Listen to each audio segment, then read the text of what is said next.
you so much, everyone, for being here today. I'm Diana Morris, and the director of the Open Society Institute, Baltimore. I can't tell you how happy I am to be here with all of you today at the Solutions Summit. Today, more than ever, it's important for Baltimore to be a shining example of democracy in action. And with all of you here today, I know that is exactly what we can be. You're all in for a wonderful day. As many of you know, we have had 3 half-day fora so far, one focusing on jobs, another on justice, and a third on behavioral health. They've been a wonderful opportunity to sit down with people you don't know, but who care deeply about the city. It's incredibly powerful, uplifting experience. I've learned so much during these conversations, and I know you will too today. The Open Society began thinking about this event last fall. In the months after the killing of Freddie Gray and the Baltimore uprising, many people and organizations gathered to talk about the root causes of Baltimore's problems, including the systemic racism that included redlining and resulted in the hyper-segregation that today curtails all of our lives. While some of us have been talking about these issues for years, others connected the dots for the first time, seeing the connection between racist policies and the unacceptable conditions in which many Baltimoreans live today. Many groups, including OSI, sponsored meetings and lectures to explore these underlying issues. For example, as part of our Talking About Race series, we hosted events on media bias and Black communities, and another on the history of segregation in Baltimore. These were valuable conversations, but again and again, some of the same questions came up. What do we do now? How do we change things? The uprising brought a flood of new and renewed interest in making important systemic change in Baltimore. And we, and many of you, wanted to make sure that this new energy and activism would not dissipate, or worse, harden into cynicism. We thought that if we could bring people together from all over the city to think about real solutions in a rigorous and thoughtful process, we could help to harness some of the energy created by the uprising and turn it into lasting change for the city that we all love. The 2016 election provided us with a focal point, a new start with new leadership. We now have an opportunity to work with a new mayor and a city council with 8 new members to create a community-driven agenda. At OSI, we've always recognized that to make real change that sticks, we can't work exclusively from the outside. Communities need to speak directly to leaders, to tell them what they believe, what they need, what they want. As citizens and residents in Baltimore, our responsibility does not end on Election Day. We do not simply elect leaders and ask them to work alone. We work with them, alongside them, to address our city's needs collectively. As Mayor Pugh acknowledged in her inaugural address, she cannot do this job alone. I can't do this without you, she said. This is about our city, about our communities. My good friend Taylor Branch, the brilliant author and historian of the civil rights movement, and someone we're proud to say is a member of the OSI board, makes the point by talking about a telephone conversation between President Lyndon Johnson and Martin Luther King in July 1965. 3 months earlier, Johnson stood before Congress in a rare night session and talked about the voting rights machines at the voting right marches, in Selma, Alabama, and the desperate need to pass the Voting Rights Act. Even if we pass this bill, the battle will not be over, he told Congress. What happened in Selma is part of a far larger movement which reaches into every section and every state of America. The Senate passed the Voting Rights Act in May 26 by an almost 4-to-1 margin. On July 7th, 2 days before the House passed its own version by a 3-to-1 margin, Johnson called King to thank him for making the bill's passage possible. You helped dramatize and bring it to a point where I could go before the Congress in that night session And I think that was one of the most effective things that has ever happened, Johnson told King. You had worked for months to help create the sentiment that supported it. Taylor Branch's point is, smart leaders take their lead from the community. We're here today because we know our leaders are smart, and we want to provide a forum for community members to talk to them, to work with them. OSI's efforts leading up to this day began in earnest in the spring when we began to reach out to community members, activists, academicians, business leaders, and others about forming planning groups in each of the three key areas: jobs, criminal and juvenile justice, and behavioral health, meaning addiction and mental health. Obviously, these areas don't cover everything that needs serious attention in the city. But after some real thought and discussion, we figured that these three are some of the most significant areas, and they're areas where we thought real change is possible on the city level. The members of these planning groups are listed in your program under each subject area. We owe them a deep debt of gratitude for volunteering their time to this effort. The planning groups met regularly to talk about potential strategies and recommendations that could be passed on to the mayor and city council.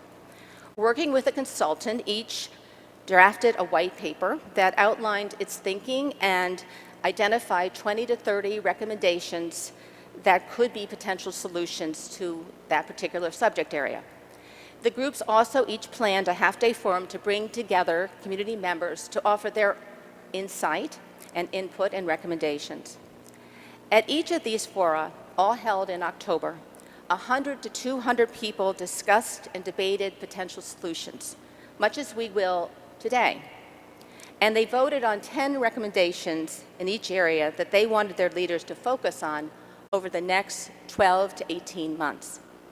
Today, we'll narrow each of these recommendations down to 5 in each area for inclusion in an action plan that we'll present to the new mayor and to City Council. I'm confident that the spirit of engagement, of optimism, of possibility that flowed freely at those half-day events will fill this room today. Before we hear from Mayor Catherine Pugh, I want to share a short video that was compiled from interviews at these fora. The talented young people at Good News Baltimore had listening booths at each event where they asked attendees, what do you love about Baltimore? What are our biggest problems? What should our leaders focus on? Here's what they said.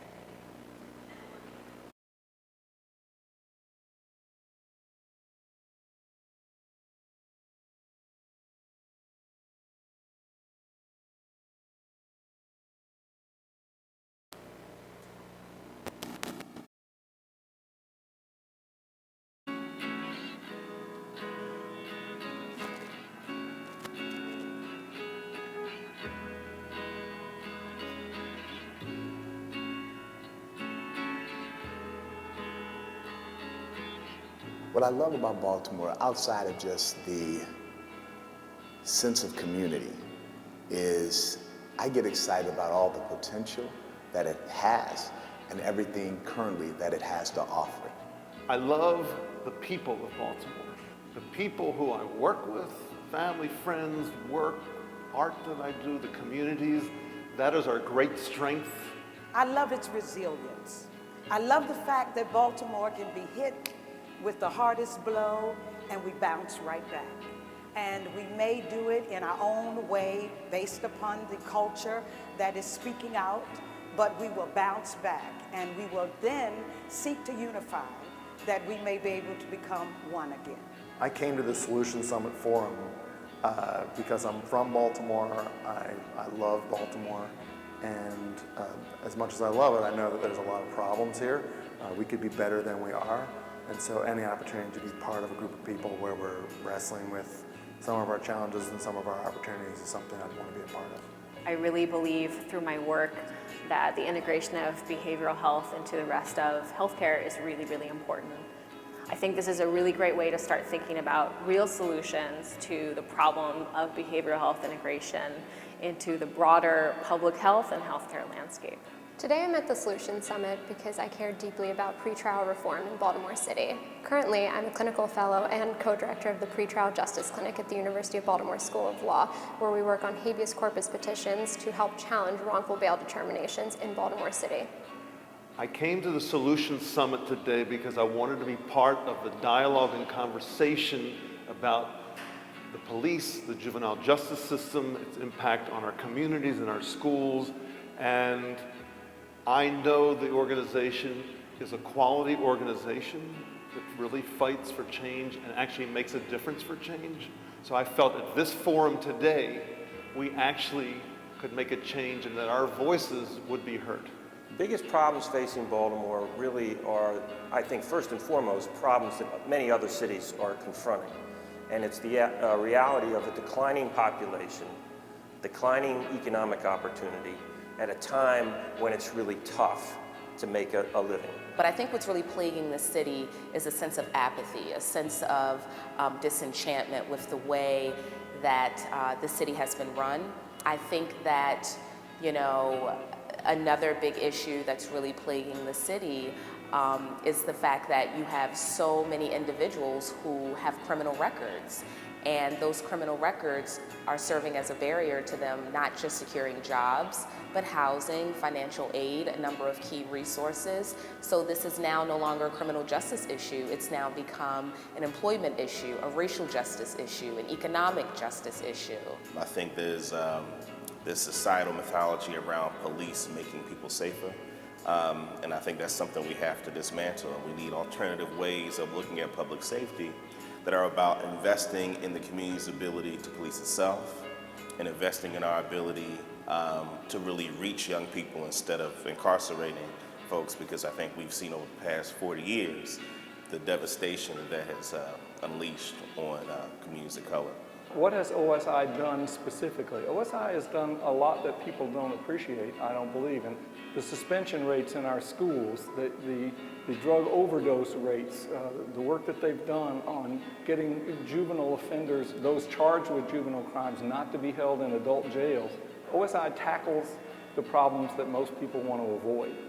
What I'm hoping to take away from the Solutions Summit is the idea that true and authentic healing can occur no matter what the issues. The issues that are prevalent in a community are oftentimes amplifications of the issues that are in a home.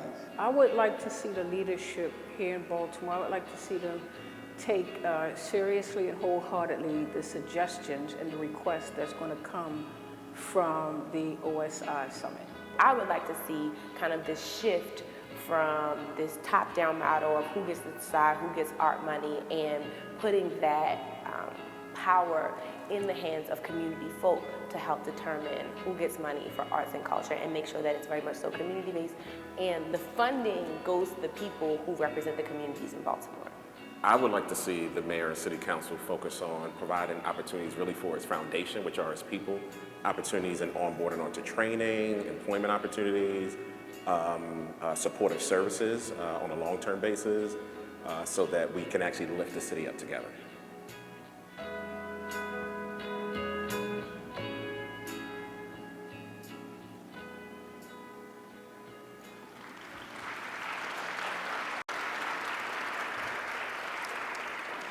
Well, it seems like you enjoyed that video as much as I did.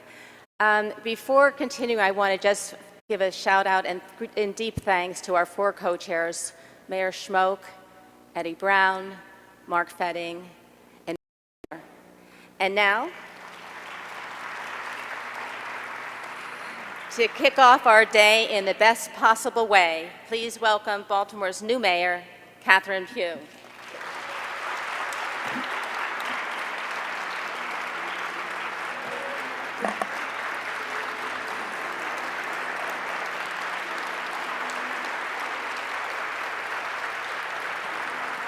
Thank you all. Just thank you so much. I have to give a special shout out to my Masters of Ceremonies for our inauguration, the former mayor, Kurt Schmoke, president of the University of Baltimore. Thank you so much. And to Diane Morris of the Open Society Institute here I want to say a special thank you to you as well. Sherlyn Eiffel, I look forward to your remarks. We've had an opportunity to work together over the years, and so I look forward to hearing what you have to say. And more importantly, I applaud you for the work that you've done for this nation. Thank you.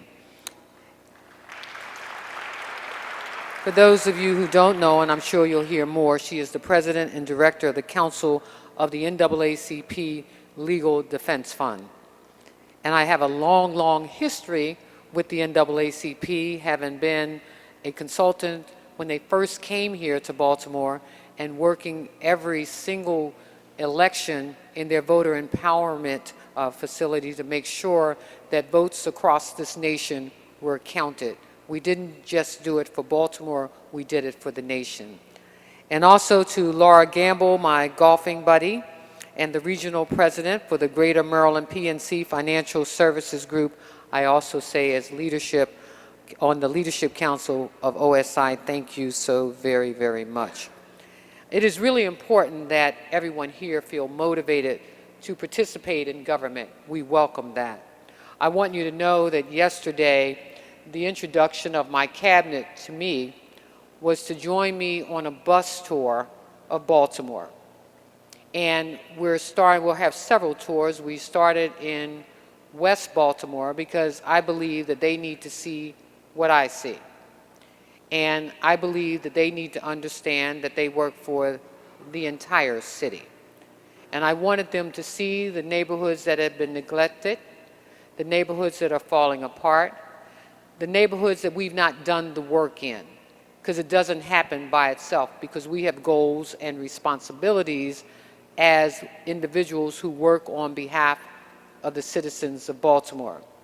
And I pointed out some very poignant areas. For example, when we were riding by a park near the Gilmore homes, and I was told that it's our responsibility to clean up that park because we were pointing out that it wasn't that clean. And someone said on the bus, well, I said, well, whose responsibility is this? And they said, well, you know, that's a $350,000 contract that we give to the penal institution to clean the parks.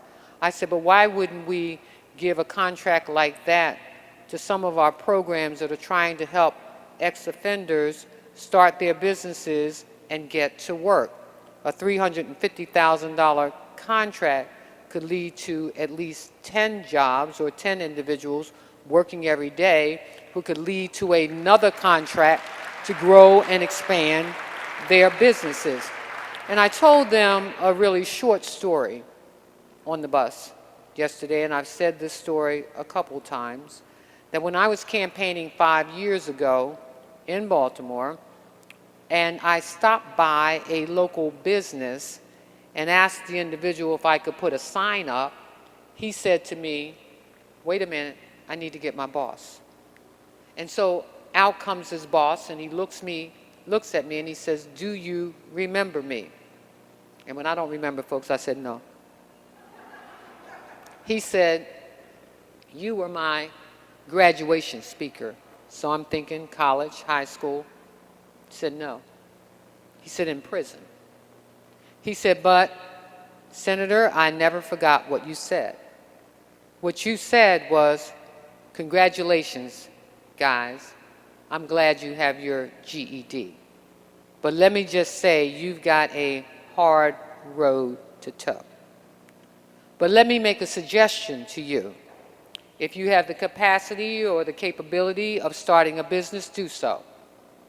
I said, because nobody walks into anybody's business and asks them what their background is. What they care about is the quality of your service. So give good service. He said, that was me 5 years ago.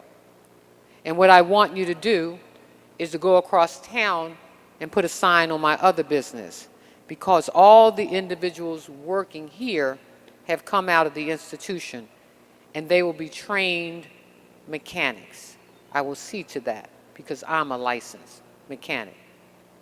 And I said, and I thought about that a few years ago, and I wrote a piece of legislation as a senator for the state of Maryland requiring them to set up a pilot project for those returning citizens to start their businesses.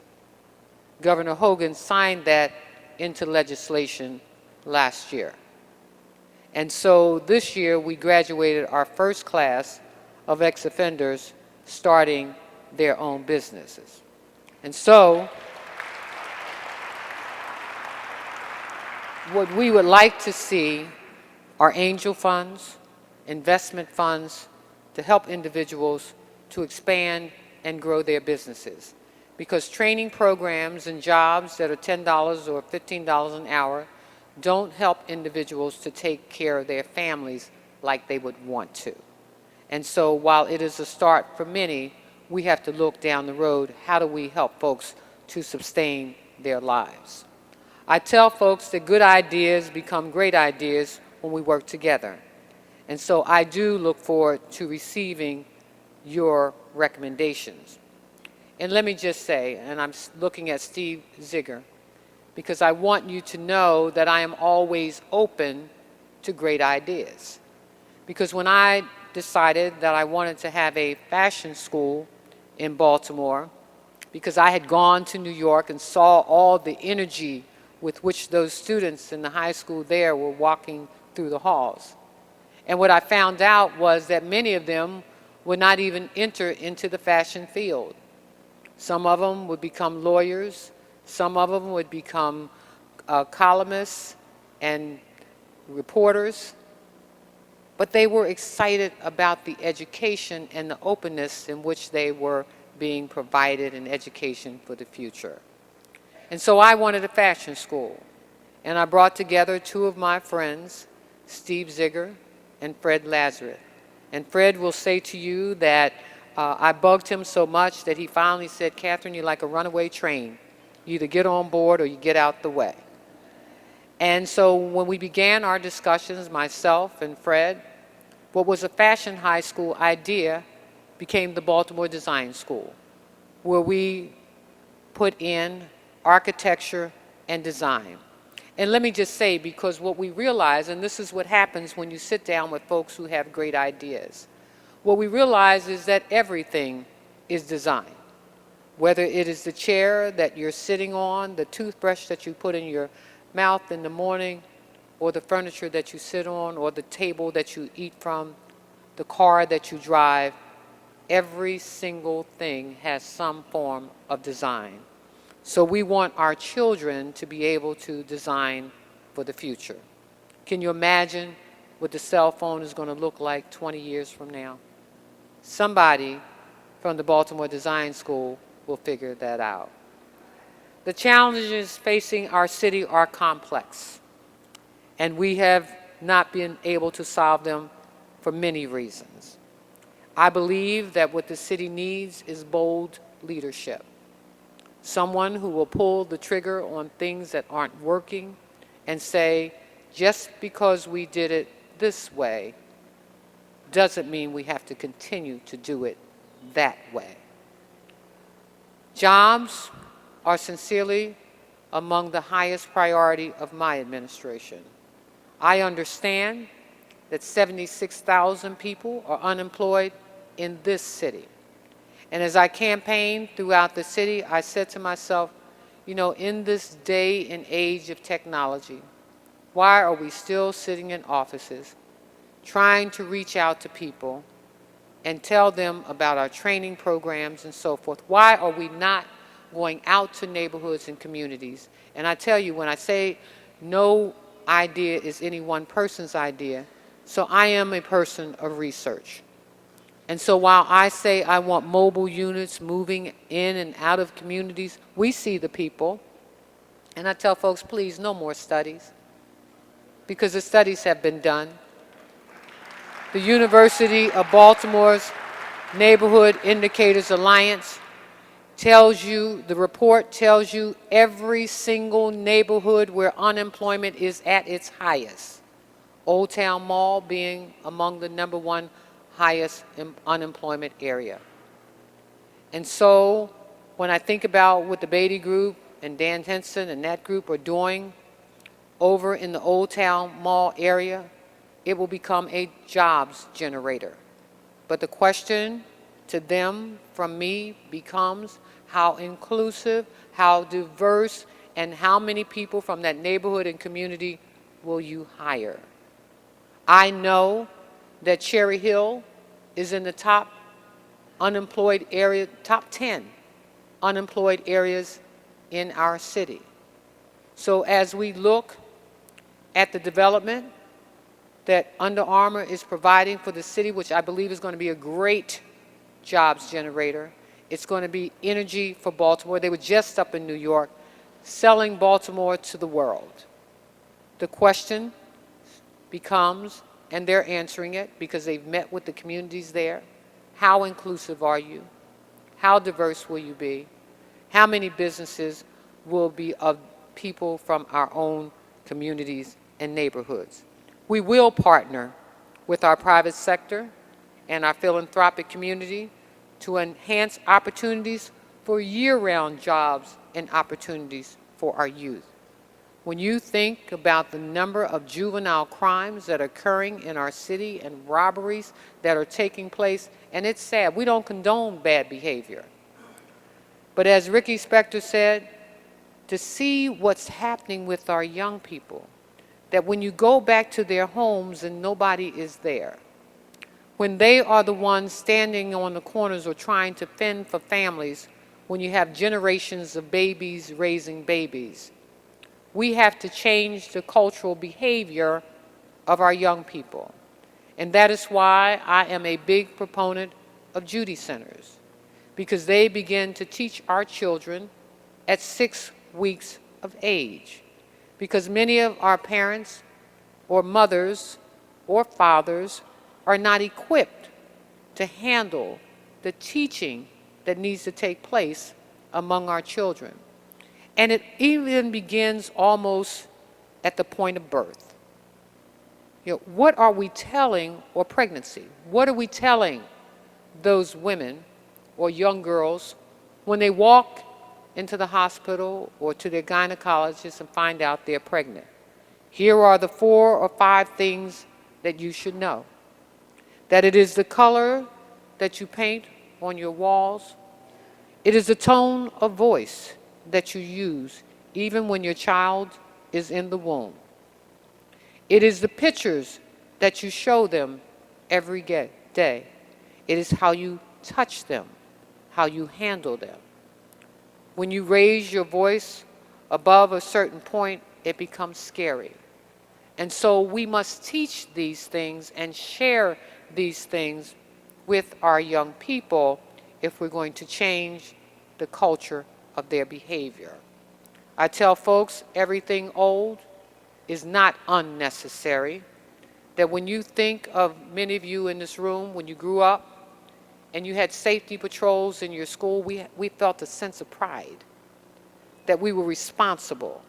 And I've had this conversation with our police commissioner about, can't we bring something like that back so that we can give our children a sense of pride and responsibility? And he loves it. And I've seen him in community parades where he hands the young people the little police badge sticker, and you can just see the smiles on their faces. What I want you to know is that I have yet to meet the child. I don't care what their issues may be, that if I wrap my arms around them and show them love, that they don't respond. And I tell you, living in Ashburton, early in the morning, Kurt, I would get up to go run, and my young neighbors across the street from me, they would be outside, and their pants would be hanging below their waistline. I'm like, guys, really?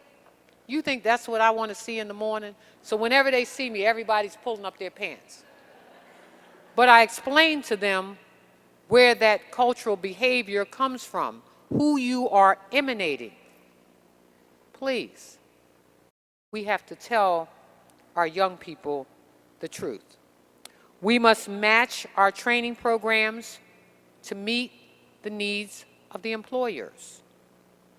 My methodology says that we need to go directly to the employers. and provide them the training dollars.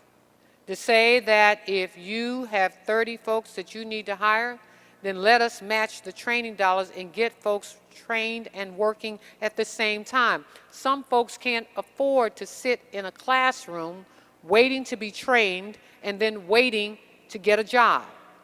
It's not working.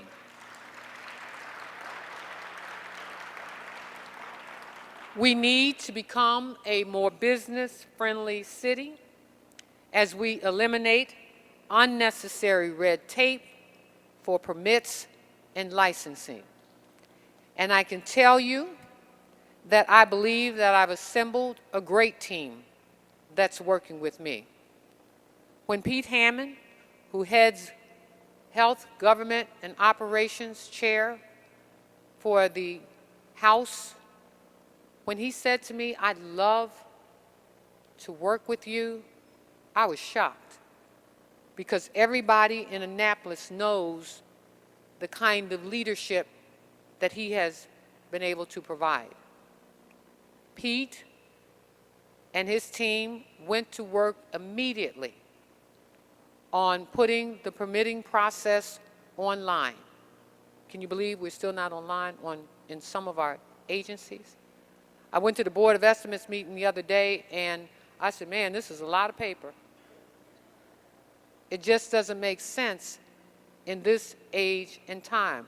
I look at the city budget, the law department says we need technology. I look at the budget and we've cut it out, the technology piece that they requested out of the budget. Something's wrong with that. And what I said to my cabinet on the bus the other day, because some folks looked like they had never met the others, I said, this is about collaboration. And I would say, well, whose responsibility is this? You know, how do you build monkey bars across from a newly opened rec center that has monkey bars in the back of it? It doesn't make sense on a busy street in Park Heights. And I wouldn't send my child there, and I don't think too many other people are going to send their children there. And as I've said to the Park Heights Renaissance folks, stop. Because what you all are doing is wasting money that needs to be leveraged with development. This slots impact money is for development of neighborhoods and communities. This is not your social services money. This is your development money. If a developer is going to develop in Park Heights, you're supposed to be able to leverage that money with development. And you're supposed to make it easier for people to move back in those communities. Our criminal justice system obviously needs reform. We're working with the DOJ to get this project done and ready. We want them also to take in consideration the work that we've already done. As the co-chair of the Criminal Justice Reform Committee in Annapolis, where we required body cameras on our police officers, we required cultural diversity training, we put in incentives for police officers to live in our city. 75% of our police officers do not. We must address the police and community divide and improve neighborhoods that have been neglected for decades, leaving the impression that we are at war with our own citizens.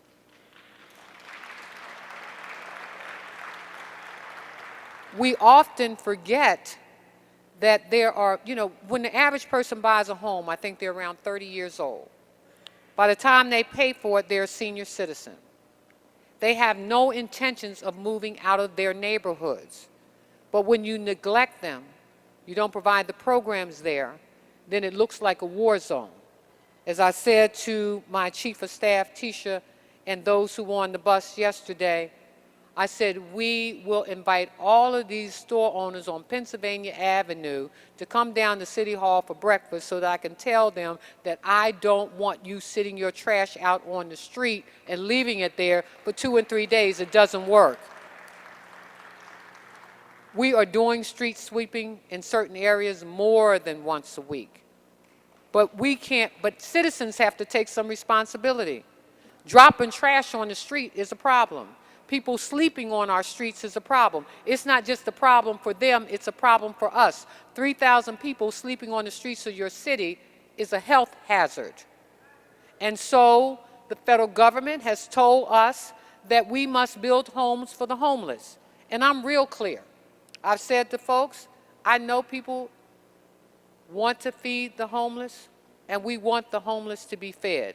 But that is not the only thing that they need. We will implement tools of accountability, and as mayor, I am not seeking to run the police department, but I will hold them accountable for implementing strategies that will result in the reduction of crime.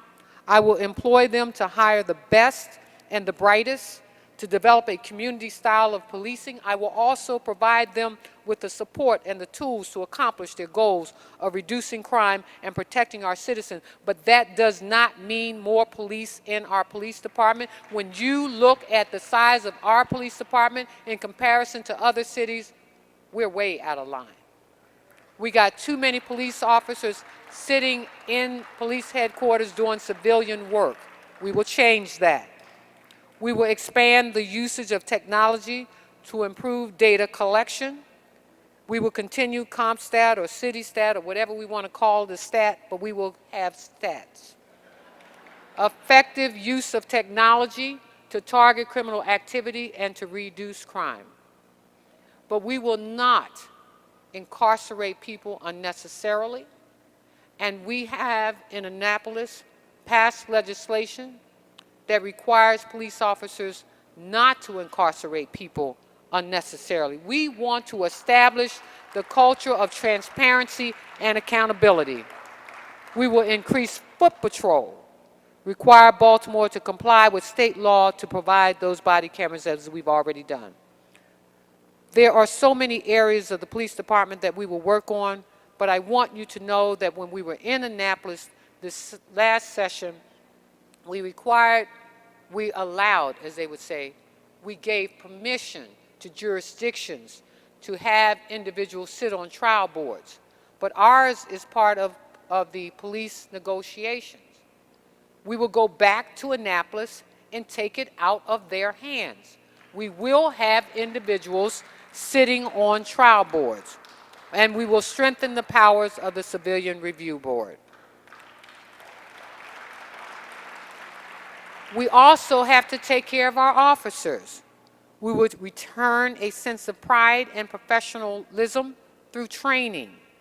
We will establish a police officers tuition assistance program, just like Baltimore County does. We will partner with real estate and community to create a discounted rental program, because people tend to think that we want people to buy homes and live in the city, but the average police officer coming out of the police academy is 23, 24 years old. They can't afford to buy a house. But we can provide tax credits and programs to get them renting in the city. Collaboration is important. And I know that you all are here to confront the issues that the city of Baltimore is having, especially around behavioral health. And so, again, I look forward to those suggestions, especially the wraparound services. As you well know, we secured $3.6 million in capital costs to build a stabilization center here in Baltimore. It will provide the specialized on-demand treatment for individuals with substance abuse use disorders and mental health concerns. We know it is important to deal with the substance abuse issues in our city and in our communities, and we will do so. Ideas like the Stabilization Center are examples of what we're trying to do. I want you to know that as the new mayor of Baltimore, and I think we'll drop that term at some point, that not only do we seek your suggestions and your recommendations early on, right after the primary, I went to Bloomberg Philanthropies. I went to the Bloomberg School of Government. I said, we are looking for the best and the brightest. We're doing a comparative analysis with 5 cities that I consider to be great cities that we ought to be emanating, whether it is Boston or Seattle, Washington, and even Philadelphia and how it is housing department operates. I intend, and I hear the suggestions about, well, maybe you don't want to do that. We will separate housing and community development from the housing authority. They are 2 separate agencies and were combined for specific reasons, but our Section 8 is so flooded. It is not a lifestyle. It is an opportunity for you to get help, but to move on so we can help somebody else. And community development is not just building houses. As we went on our tour of West Baltimore yesterday, I said, how many supermarkets did you all see on this tour? And I'm telling you, we've got supermarkets coming back to the city, and they want to be there. But we just can't build houses. We must build communities. There's not a movie theater in West Baltimore. We don't have many sit-down restaurants, and thank God for Mondawmin Mall in the community who said, we want a sit-down restaurant, and y'all are not putting another fast food restaurant here. And they held out, and they held out, and they held out until they got one. As your mayor, I will listen, I will hear you, but more importantly, I will bring this city together. We will be inclusive, we will be diverse, we will understand the problems of the least and the problem of the most. We understand that we want a great downtown. It's absolutely necessary. Our museums and our cultural activities are essential. When you think about tourism, I had a chance to speak at the Army-Navy banquet last night, and I talked to someone who's in the restaurant business. She said, I wish we could have this every weekend. It's important. Our cultural institutions will be flooded, but they are the backbone of our city. But our neighborhoods and our communities, as I said in my inauguration address, from east to west, from north to south, everybody deserves the same. So again, I thank you, OSI, and all of you for all the hard work that you are doing. I am hoping that with your suggestions and the over nearly 200 folks who sit on our transition team, who are meeting around issues every single day, that we can collaborate. Ideas are important. Suggestions can be great. Collaboration is even greater. Thank you.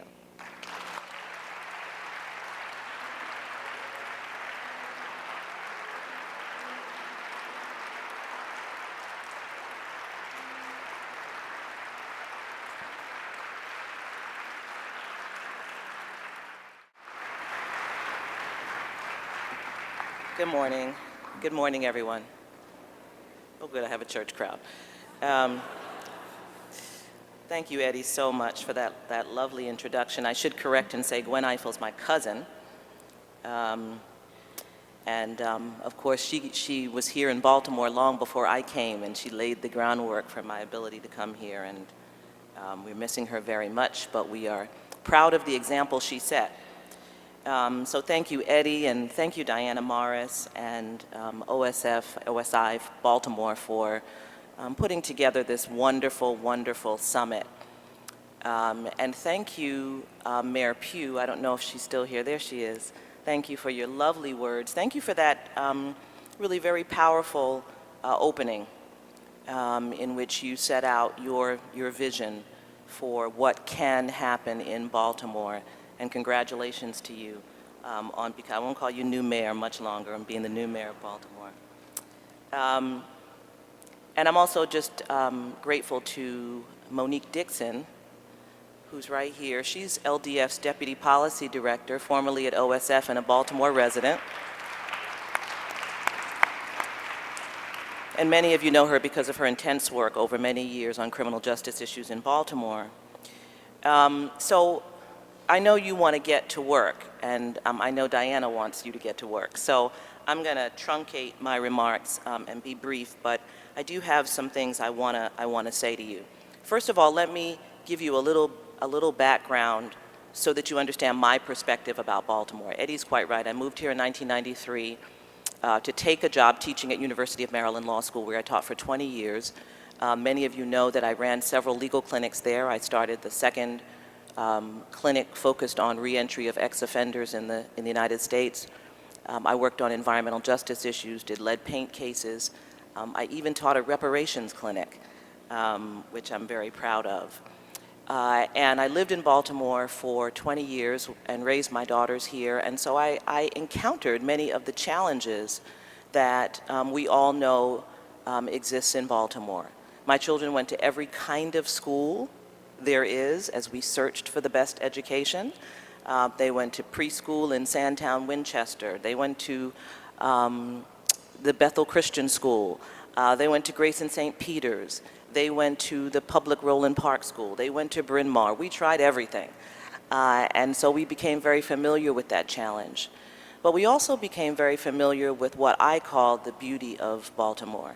I regard the experience of raising my children on the west side of Baltimore as almost entirely positive, because we threw ourselves wholeheartedly into the heart and soul of this city. The focus on community, the focus on joy, the focus on neighborhood. There isn't an artscape I didn't go to. I did the electric slide with the Kinderman. I went to every Stone Soul picnic. I went to the Caribbean parade and went out early in the morning when people were getting ready. You know, I sat on the board of the Enoch Pratt Free Library. People thought that I was from Baltimore, and I didn't correct them because I really have felt such a strong part of this city. And yet I recognized up close and personal many of the challenges that we face in this city. One of the reasons I was willing and very excited about coming to speak at this Solutions Summit is because I'm so excited that there's a focus on solutions.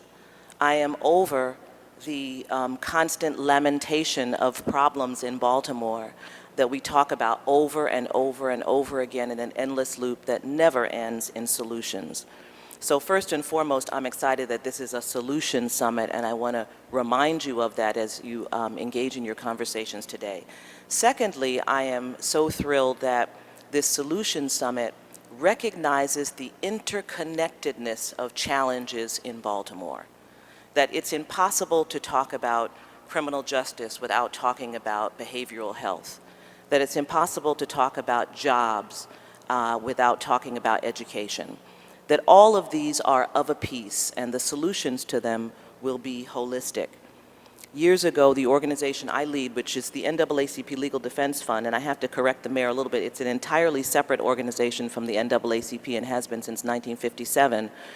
The organization I lead is the organization created by that great Baltimorean Thurgood Marshall. And years ago, we participated with one of your great civil rights institutions, the ACLU of Maryland, in a case challenging segregated public housing in Baltimore, in which a federal judge found that the federal government had deliberately segregated public housing in Baltimore.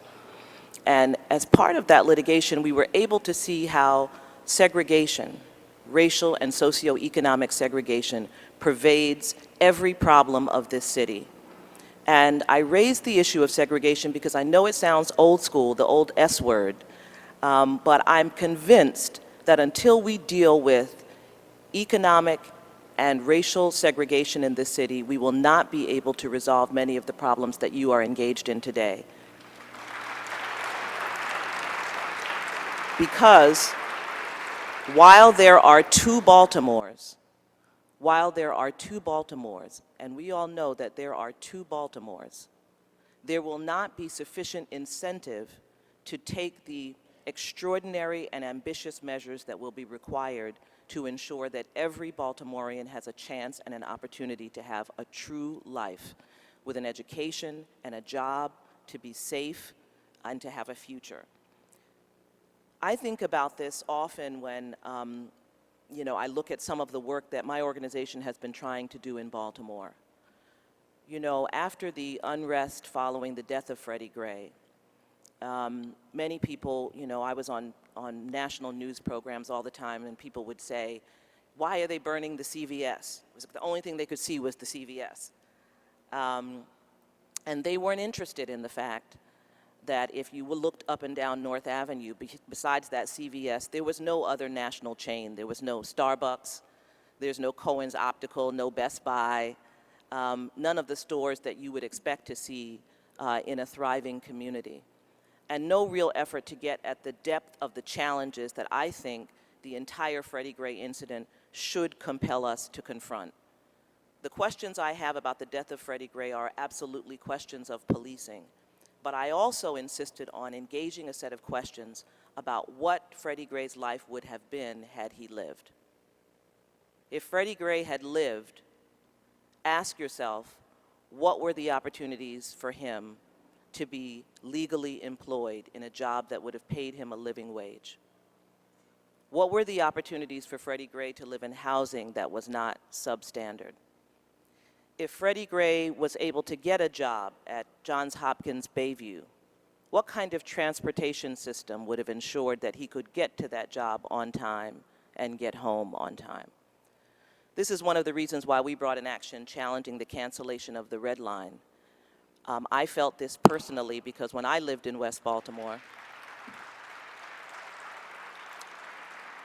and I would get up early in the morning, I would see those great women, those great mothers of Baltimore, standing at the bus stop in the dark at 6 in the morning in the nurse's smock. You know, Reverend Jackson always says they take the early bus. So even if you had a job way across town, you've got to get up at 6 so that you can take that long, meandering bus ride over to the east side so that you can make it for your 7 a.m. shift. But what we don't ask when we see that woman standing at the bus stop is, what is the collateral damage that's involved with her standing at that bus stop at 6 in the morning? Have her kids had breakfast? Is she able to walk them to the bus stop? Is she able to make sure that their homework is in their book bag?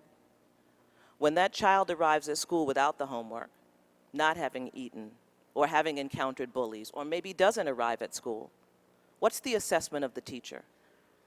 Is the assessment of the teacher about the public transportation system of Baltimore? No, it's about that parent. It's about that child. And so until we begin to understand the interconnectedness of the problem, it's not just about the jobs, it's about the ability to get to the jobs on a rapid transit system that allows you to be with your family in the morning and get home to your family in the evening. When that same woman works the 12-hour shift and then gets home at 8 o'clock, her child has been out of school since 3. What do we expect to happen to her children? So my hope is that you will be looking holistically at solutions and you'll recognize the need for us to think ambitiously and big about how we resolve problems in Baltimore. Some solutions, I think, are simple. The mayor talked about development, and I'm all for development in Baltimore.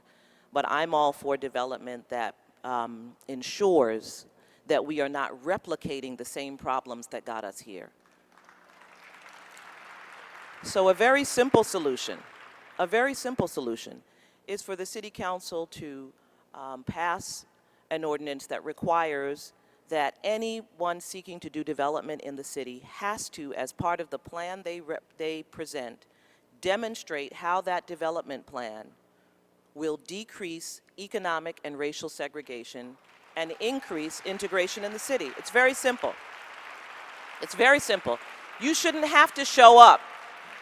You shouldn't have to show up at meeting after meeting after meeting after meeting to get that showing. That should be part of the plan that is submitted initially by anyone seeking to do development in this city. Doesn't mean that what they show is a deal breaker, but it puts the onus on developers to understand this is what we think is important in Baltimore and you have to prioritize this as you engage in your development plan. That's very simple, and that's in your hands to compel your city council to require this kind of showing. But I also think we have to address the reality of the way in which the two Baltimores contributes to I think, the most important issue facing the city at this moment. and this is the issue of policing, which the mayor already referred to.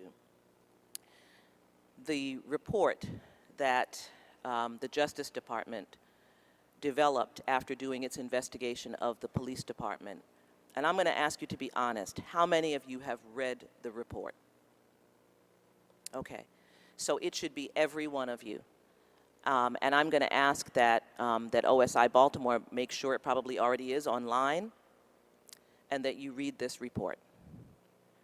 It is devastating. And I can tell you that we work on policing reform in cities all over the country.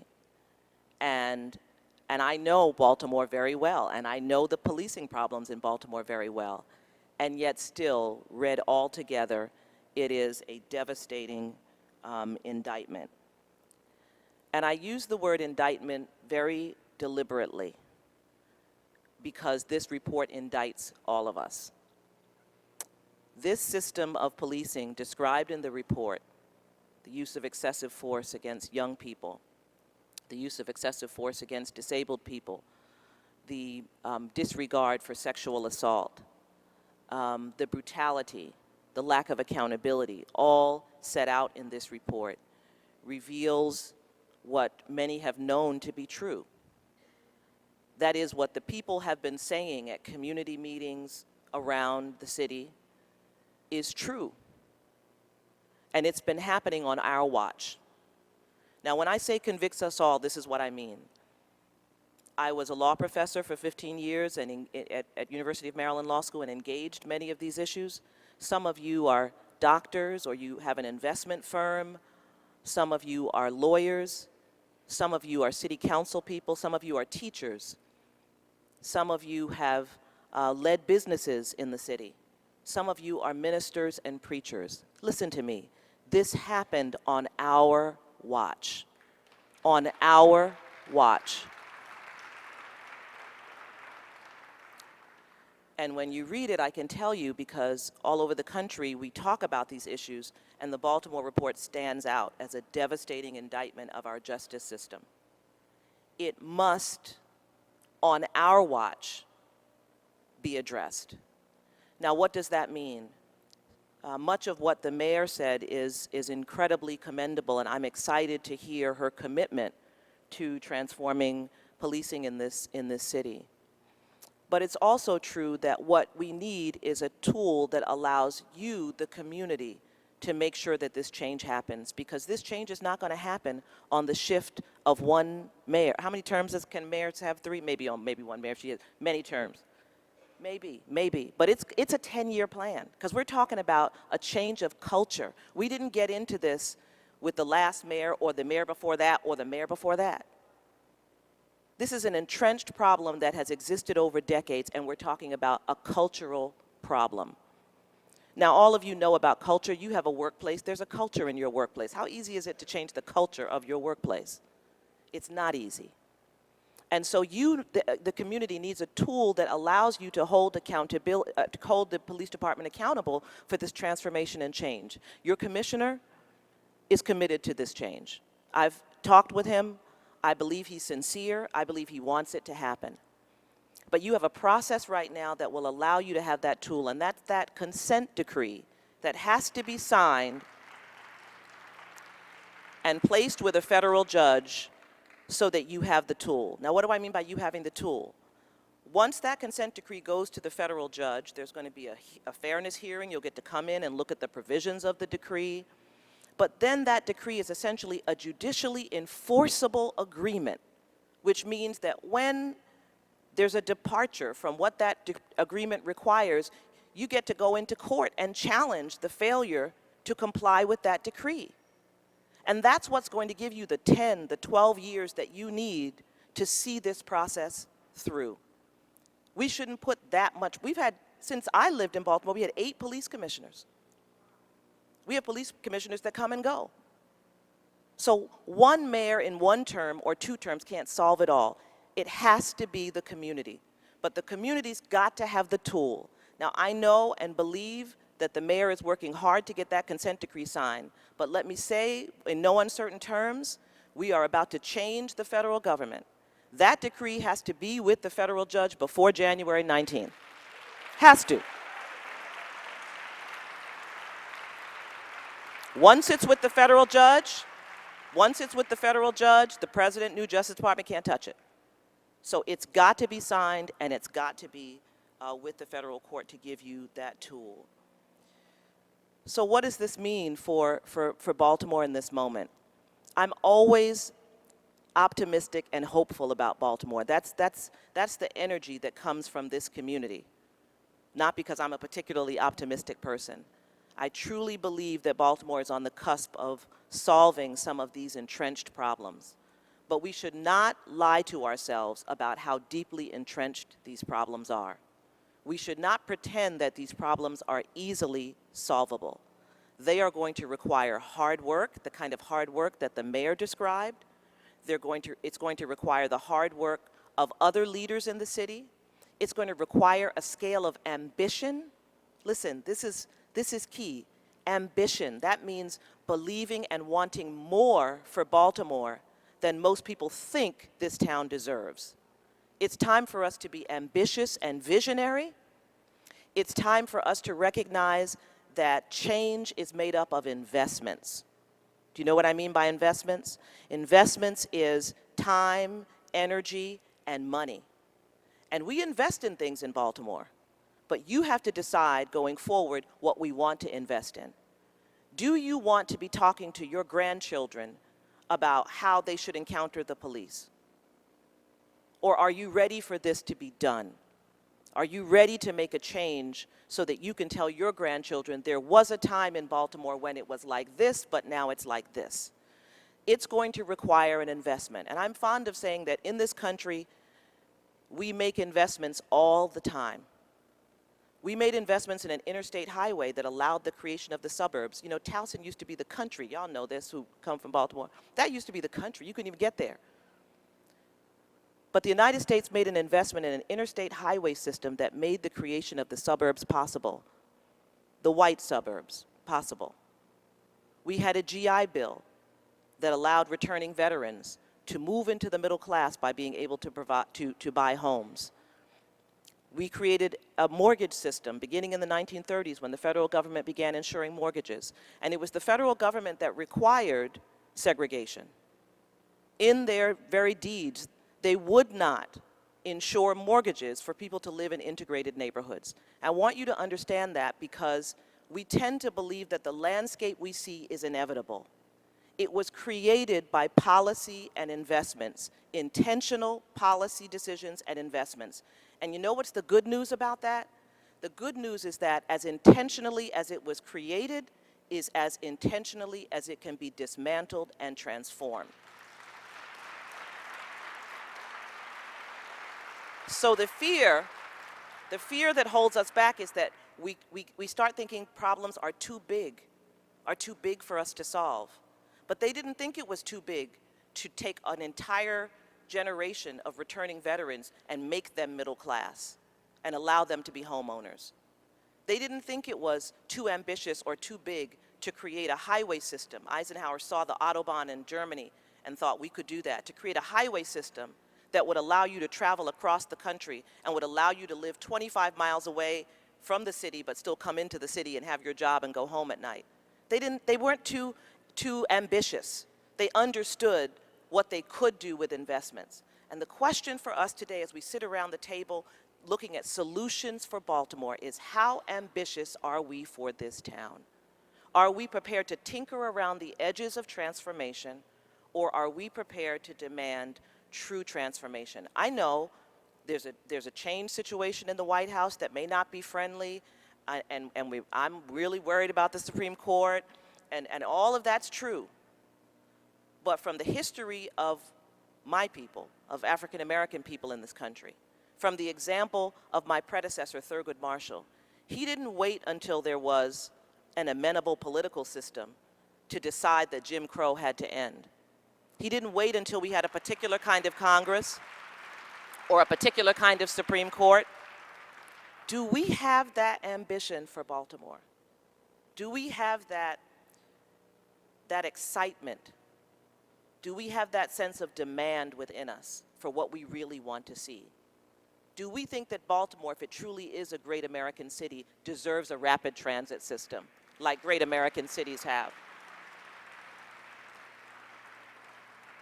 Do we think we can find a way to have a public safety system in which we respect the police and the police respect us, in which you would be proud to tell your child to become a police officer, in which you can feel safe in your own neighborhood, and in which you really believe that public safety officers are there to protect you?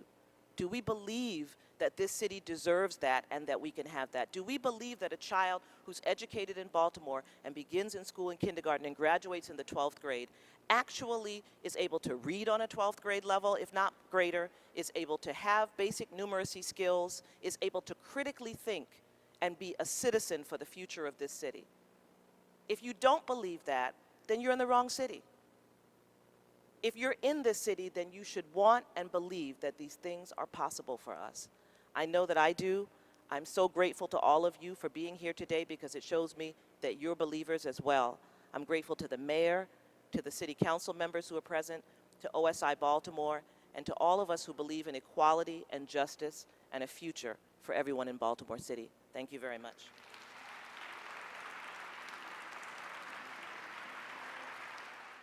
The title of my poem is Shooter. It's after a poet by the name of Jan Beatty. In this poem, I talk about my experiences with sexual assault. And I did press charges on my abuser. But in this poem, when I call myself a shooter, I'm shooting back with my tongue. I'm shooting back with the fact that I'm able to say his name, and I'm able to say what happened to me, and I just grow into the woman that I'm becoming.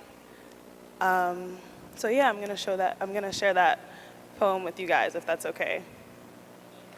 Thank you.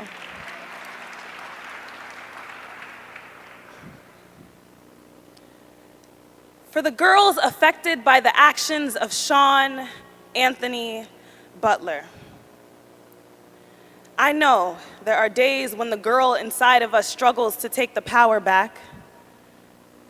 This is the moment we trade our fear, the moment we are finally unafraid to shoot back. I shoot the man that pulled my pants down in an empty parking lot. I shoot the man that fingered me in the front of my father's home. I shoot the man that hovered over my sleeping body like a 250-pound ghost, always prayed this body would be somebody someday, never dreamed this body would ever become victim. Shoot the man that made me a victim. Shoot the man to make him victim. I shot the man and made him victim. I shoot the man that knew my vagina before a boy knew my lips. Shoot the man that said my body would be perfect if only he could have me for 2 weeks. Shoot the man that told me if I told, I would destroy my own family and his too. I shoot him because I listened. I shoot him because he was right. I shoot the man that made me witness my father cry for the very first time. Shoot the man that groped me and mumbled, I want a daughter just like you. I pray you raise a daughter with gun for tongue. Understand, girls just like me shoot men just like you. We are shooting. This is for all the times we were too afraid to shoot back, for all the times you opened and made mess of our bodies. Do not tell us we lost our innocence. The only thing survivors will ever be guilty of is shooting back. We are shooting again and again. We will not stop again and again. You did not stop again and again. This is what a silenced no feels like again and again. What an absent yes feels like again and again. I shoot the man that told me my womanhood was of the devil, as if he knew the demons that trouble me. These demons that trouble me have no trouble shooting you. They shoot you.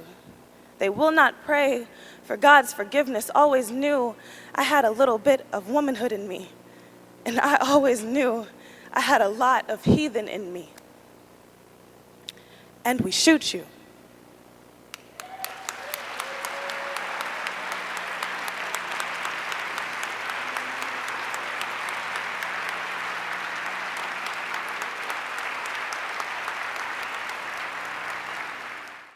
some of the council people who are with us today. I'm so happy from District 8, we have Christopher Burnett.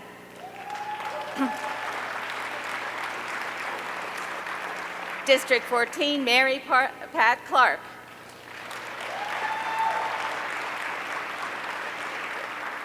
District 1, Zeke Cohen. District 7, Leon Pinkett.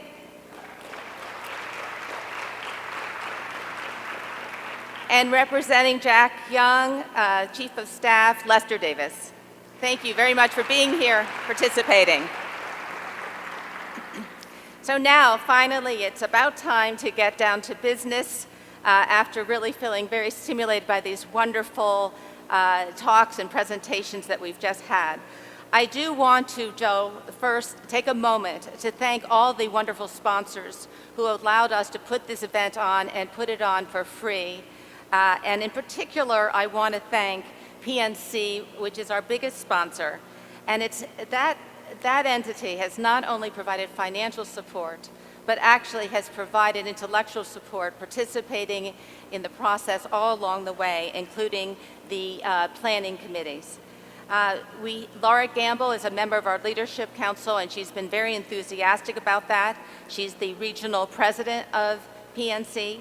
And speaking on her behalf, we have today Christopher Rocky, who is the market manager for community development banking at PNC, and he has been an essential part of this Solutions Summit. Thank you, Dinah, and good morning, everyone. I know I stand between you and the work that needs to be done, so on behalf of Laura and all of our colleagues, we want to thank Diana and most importantly, all of you for being here today. We firmly believe that together and aligned around these solutions, we are Baltimore Ascending. Thank you.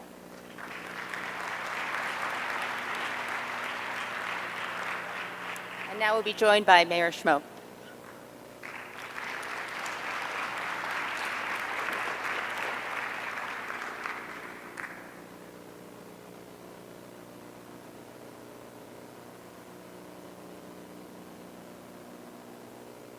Morning.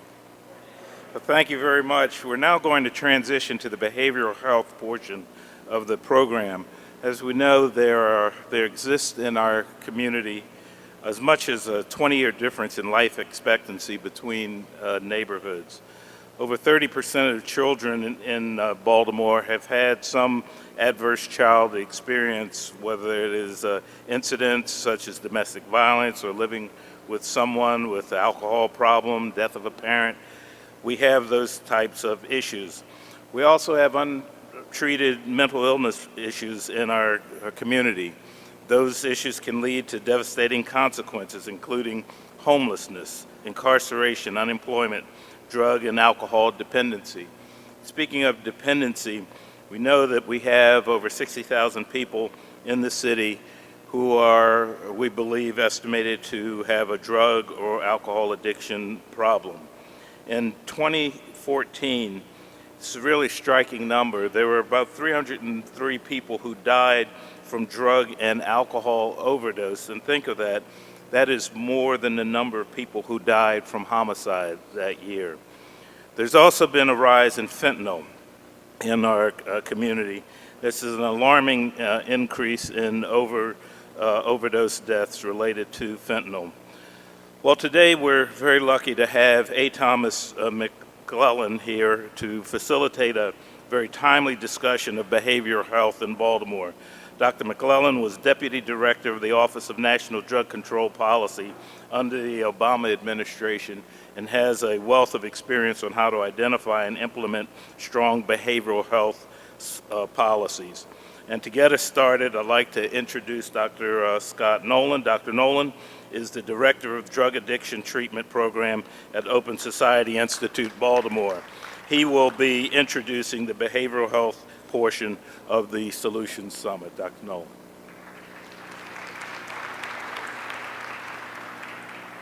Good morning. Welcome. On behalf of Open Society Institute Baltimore, it's so wonderful to see so many people out here on a Saturday in December when you could be Christmas shopping. So I really appreciate this. And what we really want to do is just get into some real serious conversation about behavioral health and about some of the solutions that are before us that the city could implement that could transform our behavioral health system. We've heard that term transform from a number of our speakers so far. And so what I want to do is actually get our panelists to start moving up here to get settled. While I just give you a little bit of context, Diana Morris, our office director, gave you some, but if you look on page 6 in your program, you'll see that there are 11 solutions that have been identified for discussion today, and you might think, well, where did these come from? These actually have come out of about a 9-month process that our program has gone through in terms of reaching out to various communities and having really focused conversations. We actually engaged the assistance of a consultant who did focus groups with providers and with community members and advocates and people with lived experience with substance use. And so these 11 have been really vetted with a lot of different communities, and what we want to do today is have a conversation that will help us get that down to 5 that we think would be the best 5 to present to the mayor to really think about incorporating into her early strategies for the city.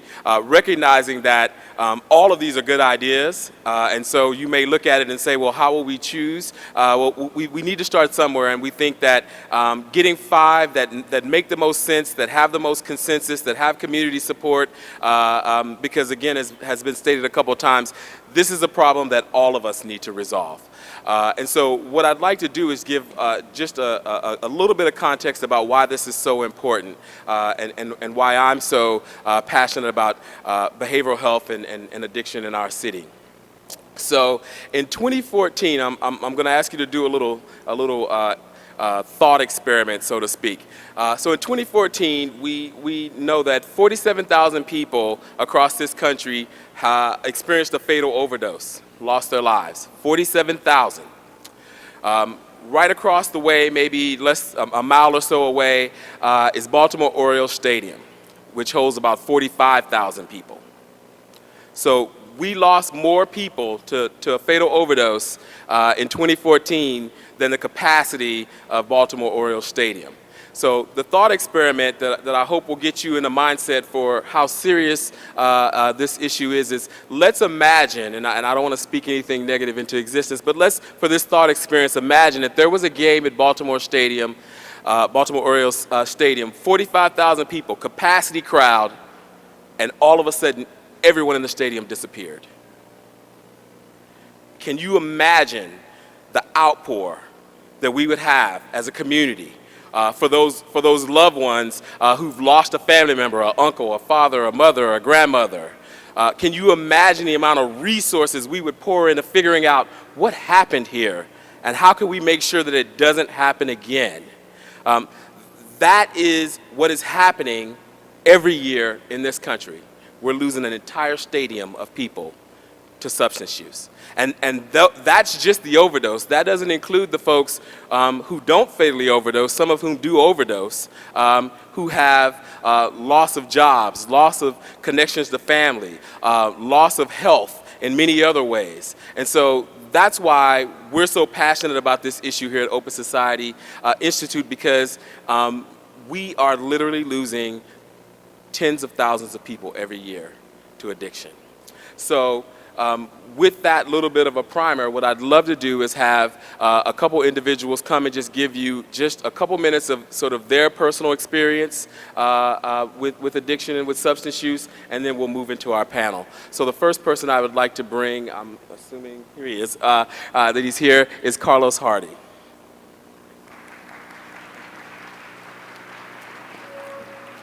Good morning, everybody.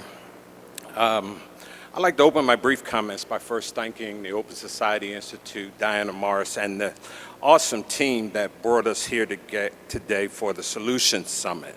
I would also like to acknowledge my council, district council person, Mr. Burnett, I met you during the door knocking aspect of the campaign, and now I hope to meet you and have a chance to talk to you about some of these issues that I'm passionate about.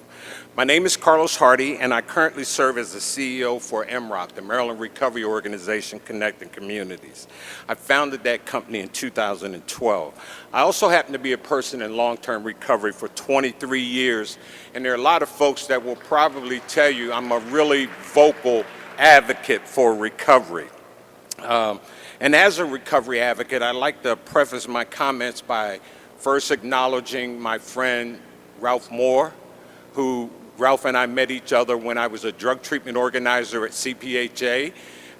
And one of the things I learned from Ralph every single day, that if you're passionate about it, you have to fight for it. And if you want to see change, you have to fight for it. So I'm going to preface my comments using that seminal line from Sophia in The Color Purple.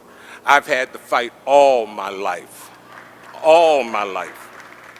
All right, so we have NIMBY and stigma attitudes, and even with federal laws, and even with state laws, we still continue to fight these issues. But can we continue to ignore communities' concerns with having treatment programs and recovery residences as neighbors? I remember we fought to repeal the conditional ordinance process, which Professor Ellen Weber was so instrumental in, because communities were using that to deny access to programs. I remember we fought a 10-year battle to increase the alcohol tax, but I also remember how I felt when the first year's funding came through, treatment didn't get any money. I also remember when we added $6.7 million for recovery services, only to have a treatment professional stand in front of the legislature and say that if you cut our funding to resource or to fund recovery, then in essence it's a waste of money. I remember Medicaid expansion and the challenges we had with that. Delegate Hammond introduced that legislation, and I thought we were going to go crazy. I remember the Wellstone and Geminici mental health parity. We had to fight to get substance abuse included in that language. And then we had to fight to get language for recovery in that bill. I remember the Comprehensive Addiction Recovery Act that just passed recently, CARA. We got language for substance abuse, but we had a hard time getting language for recovery. And so the language got in, but they limited funding for recovery programs to 50% of their budget. Recovery has had to fight in this issue all our lives, all right? But with the passage of the 21st Century Cures Act, I'm encouraged. You know, we're talking $1 billion, $500 million over the next couple of years. And that my role and my participation in this summit is, as we continue to define what behavioral health looks like, is that we no longer minimize or somehow devalue recovery's role in this. I know it would be great to figure out how somebody gets 10, 15, 20, 25, 30, 40 years in recovery. But I don't think the most important thing is that we quantify that, doctor. I just believe that we need to continue to put the resources into recovery, because eventually somebody's going to come out of a treatment program and they're going to start trying to put their life back together. And I think we need to support them in any way we can. Thank you.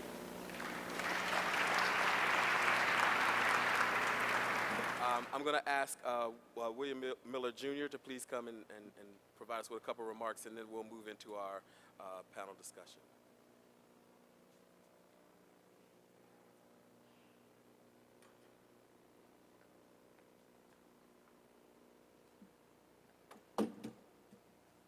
I'm good. I made it. Well, my name is William Miller Jr. Good morning, everyone, and I work with Behavioral Health System Baltimore. I do street outreach. I go on these corners that I grew up on in Baltimore City, from West Baltimore, North Baltimore, South Baltimore, and I go out, and what I do is educate people, and I try to change the stigma and the labeling that we all do, and we all have a job in doing that, because we even have the media who is pretty big on doing it, because it's a campaign out with people saying that you have a recovering addict. I don't use those words. I use a person that's ex-used drugs. You know, different language for different things, and it helps empower that person. The people that are in very need of these facilities and things like that, they are the experts. We need to go down there like I do, and we need to get from behind these desks and things and go to the experts and see exactly what they need. I grew up in the Murphy Home housing projects with a father that used and a mother that used. I was a traumatized child. I was a child that had mental problems, what led me to incarceration. From 1994 to 2008, I was incarcerated. It was nothing for me to come home to. It's all about education, educating people. And what I do is I teach these young adults that prescribe medication, Percocets, oxycodones, it's the same thing as heroin. You are no different from that person who's putting that needle in their arm or sniffing it. It's the same thing. And we had too many overdose deaths.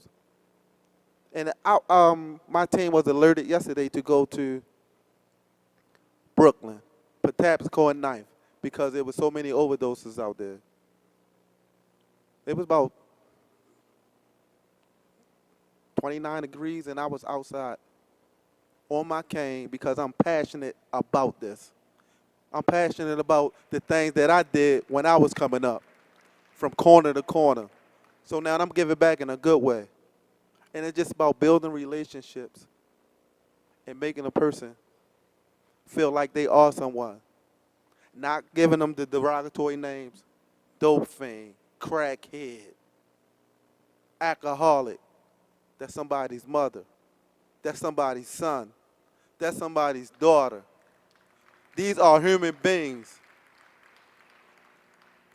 And what happens is we lose our dignity and respect. And people have to gain that back. I'm a peer advocate. I didn't go to no prestigious college. All my education come from the streets. I'm learning, though. I'm learning from nice people like Scott and others. I am taking advantage of that. I'm absorbing it.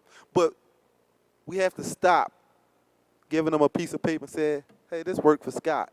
Me and Scott are two different people. We need to know exactly what is needed. So we have to get out there. We have to get out there. Just like I changed the language. Like some people may say I struggled to get up here. It was a little challenging. Struggle is ongoing. So we have a challenging task ahead of us. And we all play a part. We all play a part. I know what my part is. My part is to educate whomever on the street about being safe and whatever they're doing. I'm not condoning anything. I'm just educating and trying to save lives, which I've been doing for the last year and some change. And I thank y'all for giving me this opportunity to speak. I thank Scott. And I also thank my dad, who's sitting over here, who taught me a lot of things. And he don't even know. He don't even know. So with that, I'll close. And I appreciate that. I thank y'all again. And we welcome to questions now, I guess. Dr. A. Thomas McClellan, who Mayor Schmoke had previously introduced a bit, the previous deputy director of the White House Office of National and Drug Control Policy, over 35-year career in the space of substance use and addiction, and so we're very thankful for him for being here today and being willing to facilitate this conversation. And one of the things that I hope that he's going to speak about is being the chief editor of the Surgeon General's report on addiction, which just was recently released, and is really, we hope and believe, going to be a watershed moment in addiction, to have the Surgeon General speaking so powerfully about addiction and addiction's impact on the health of our country. So with that, I'm going to turn over to Dr. McClellan. Thank you. I won't speak long because we have an awful lot of work to do, and you heard. I worked in policy in Washington. I had 35 years of research experience. I am an expert, an absolute expert in addiction. And I have been for a long time. But as an expert, I didn't know where to send my son for treatment. I didn't recognize that he needed treatment when he was cocaine addicted. I lucked into finding care for my own son, and I am an expert. What about firemen, teachers, police, everybody who these problems occur? Happily, I think those days, I'm happy to say my son is now in 11 years of stable recovery.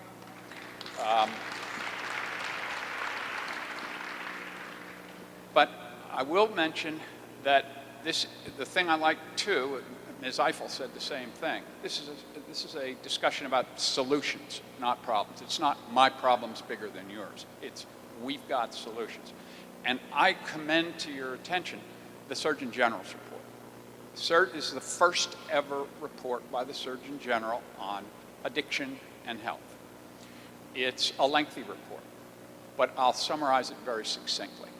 And when I speak, I always say, I'll tell you when I'm giving you a fact, and I'll tell you when I'm giving you my opinion. Here's a fact, 3 of them. We can prevent substance use. It's being done in lots of places, lots of communities. 40% reductions in all the things that harm our kids. We can prevent it. We can recognize and intervene early in cases of substance misuse, where use is harmful. They're not yet addicted, but it's harmful. Drunk driving, using drugs and not going to school, things like that. That too is powerfully effective. Finally, and I'll echo what was just said, we can treat effectively even very serious complex cases of addiction.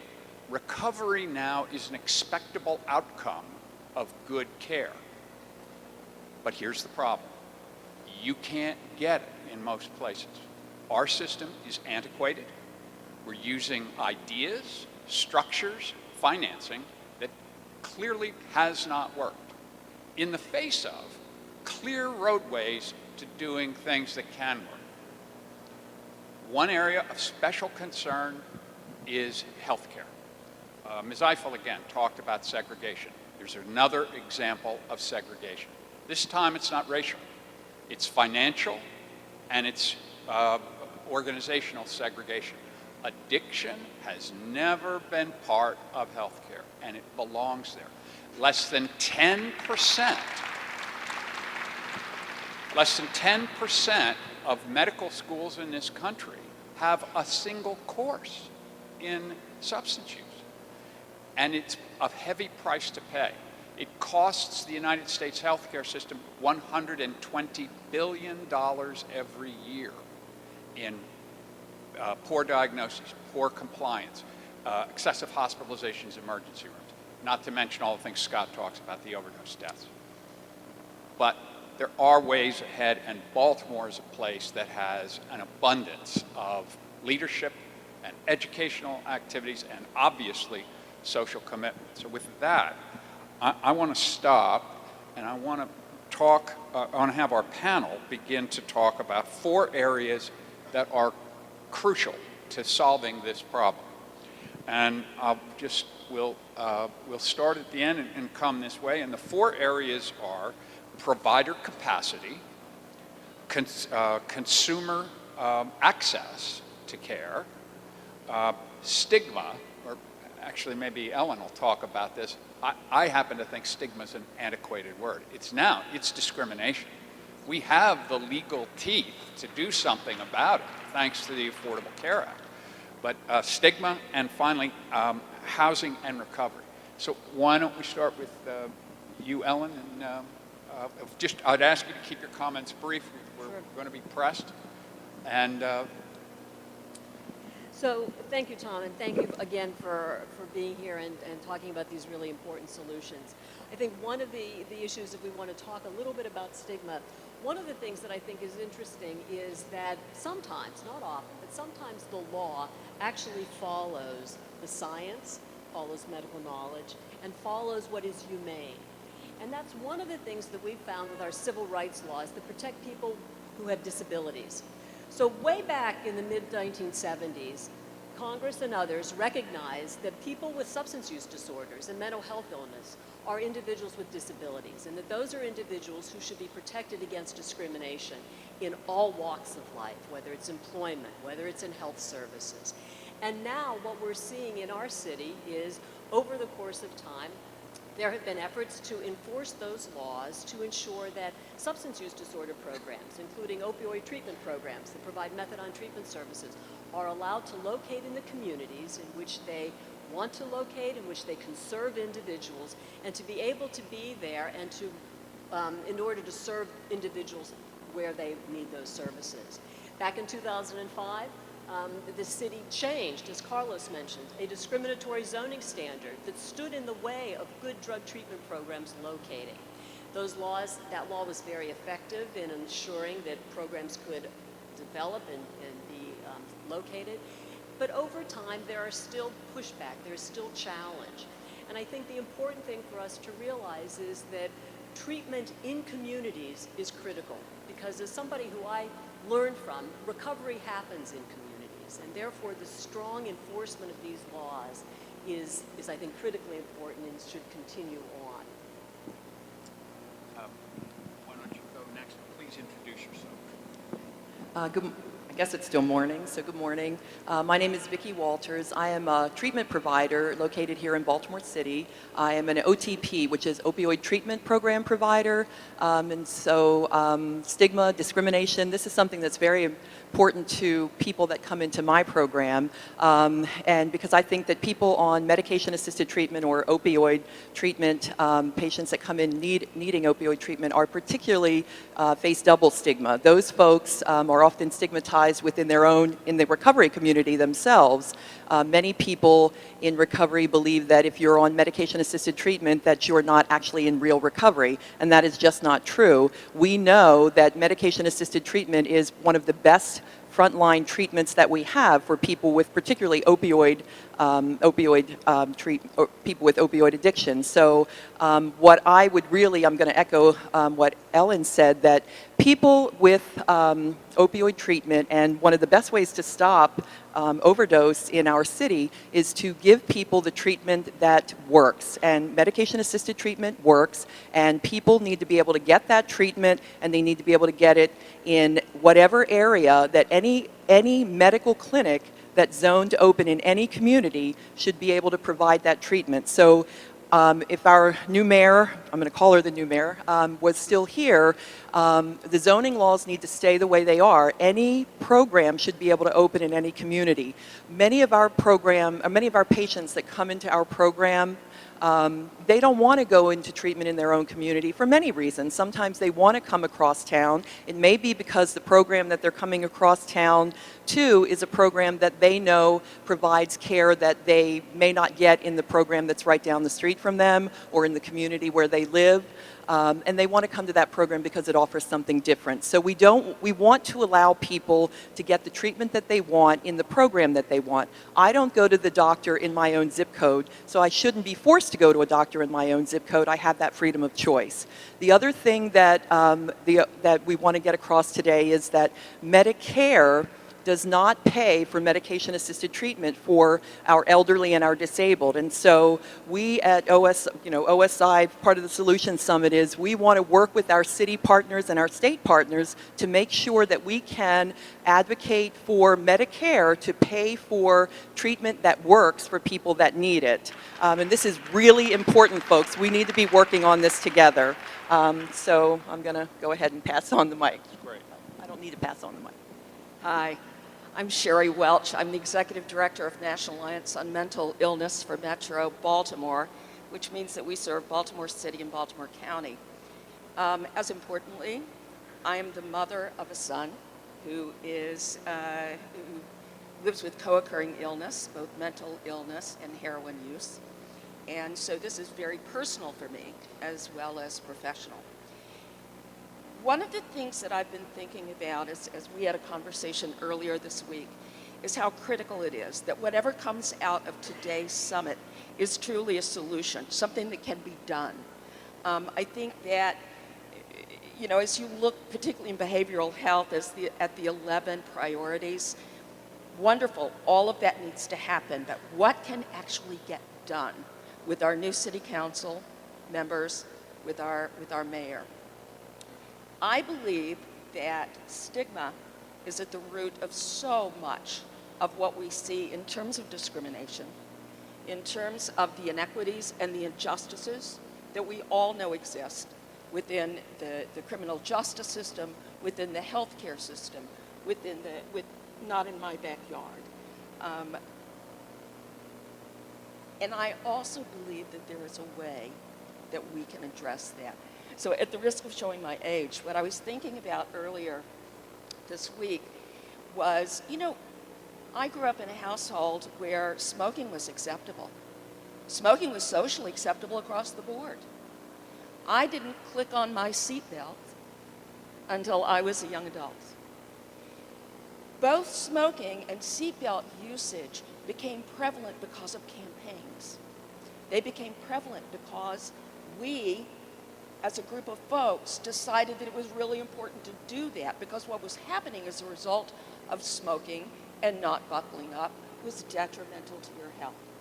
Well, I maintain that the kind of stigma that surrounds substance use, mental illness, behavioral conditions is just as dangerous to our health. And I believe that if there's anything that comes out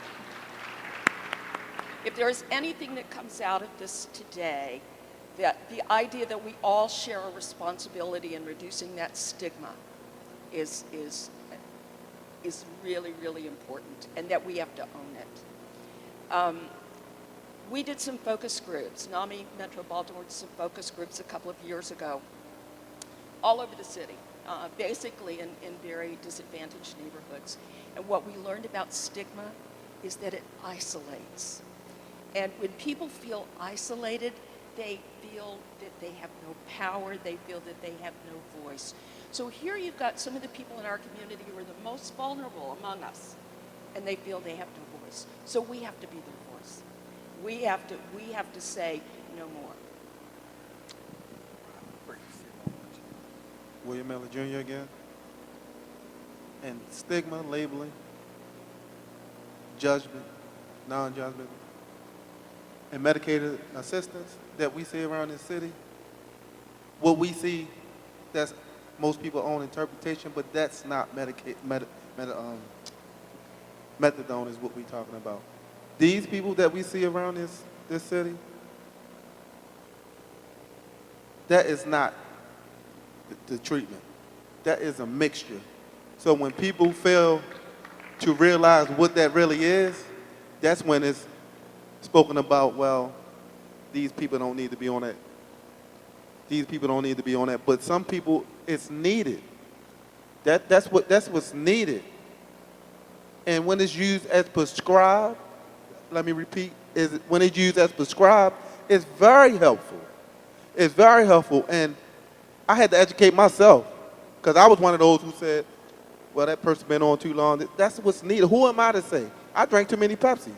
Nobody talking, you can't tell me not to drink Pepsi. So it's used as prescribed. And that's what we need to realize and educate others on. They are a mixture of substances when you see a person in certain areas that's doing that and how it's affecting them.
So that's a very good start. So we've talked a lot about recovery. We've talked a lot about stigma.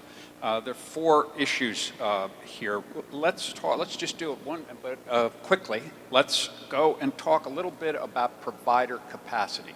Ellen, you said a little bit about it. What will help improve provider capacity and consumer awareness of what is available out there? Well, obviously, there are many solutions that will address that problem. And I guess what I'd like to come back to, again, are a few laws that have been in place that will expand this. So as we all know, the Affordable Care Act, Obamacare, did probably more to establish a basic foundation and expansion of mental health and substance use treatment than virtually any other law that we've had. So to the extent... That's a fact, by the way. That's a fact, and that's a fact. There's another law that Carlos referred to, and I want to sort of just poll the audience about how many have ever heard, really, before Carlos mentioned it, the Mental Health Parity and Addiction Equity Act. How many have heard of that? Well, that's many more, I think, than in most audiences. And the reason that that law is important is because that law also prohibits discrimination in health insurance against individuals with mental health and substance use disorders. So to Tom's question, how do we expand access to services? How do we ensure that those services are integrated into health care? It's enforcement of those laws. And the enforcement of those laws, many of them are under challenge. We all know that we have some hurdles to get over right now. But to the extent that, again, that we are speaking within our own communities, within our own organizations, and recognizing the value of the Affordable Care Act in making substance use and mental health services more readily available and fighting for that, I think we will begin to see that kind of expansion of services, the funding of very effective services, and then the better integration within general health care. And to the extent that individuals stand up and say, no, you cannot deny me access to substance use treatment. There's a federal law that says that's discrimination. The more employers tell their insurers, I want robust coverage of mental health and substance use disorders, because not only is that good policy, that's good for my workforce, that's good for my bottom line. And now that's the law. So if we can start enforcing those laws very, very vigorously, I think we will begin to see the results that are necessary to bring real health to our communities. So 2 things. First off, you'd never go into an emergency room with heart or chest pain and them say, well, let me call around and see if we can find a spot for you. Oh, it's going to take 2 weeks to get you treatment for your heart problem. You'd never have that. You would be seen immediately. You'd get hooked up to an EKG machine. But if you go in there and you say, I have a problem with a substance use disorder and they determine that you need inpatient treatment, it can take 2, 4, 6 weeks for you to get an inpatient slot. That needs to be fixed immediately. It needs to be given the same credence as a medical condition, because it is a medical condition. And then secondly, I think that what needs to happen is that we need to get more folks like William involved, like William is, and that there needs to be reimbursement for those services in terms of case management and wraparound services. We don't have reimbursement for those services right now. And I'm going to get into the weeds with 2 quick things. One is just what Vicki was talking about, and that is this past year, the Maryland State Legislature looked at tying compensation or reimbursement for certain services to the index and to the economic index. And that is critically important, because what happens with so many providers is that we don't pay our folks. And when you don't pay your folks, there's turnover. And when there's turnover again, the most vulnerable people who have come to depend on these peer specialists, they're no longer there. So I think something very specific we can do is to look at trying to make sure that the funding stream is such that our providers are able to pay their people. Secondly, when you mentioned insurers, yes, there are some great laws on the books, but you know what? When you look in that insurance book, what they found out last year was that less than half of the behavioral health care providers that were listed there were actually providing services, taking on new patients, or actually doing what they should be doing. So I think that there are some very specific things that both the city council, the state legislature can look at, and that we can certainly kind of try to hold folks' feet to the fire around those particular issues. Great. Anything on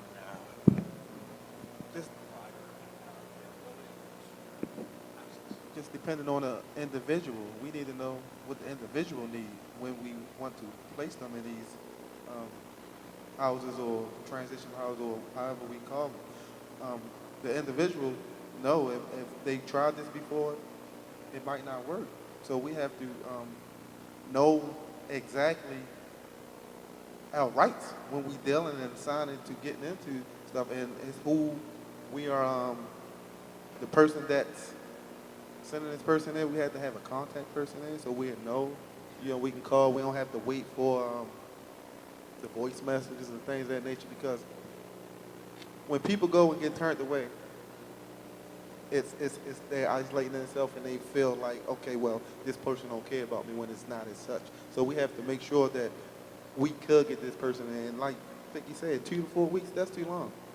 That person is very vulnerable at those times when you can't get into such places.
So thank you, well said. So we have begun this task with this panel. We're afraid we're going to have to wind it down. I'll take the chair's prerogative, first of all, to thank my fellow panel members. You've heard some very constructive things today by people who live this and work in your community.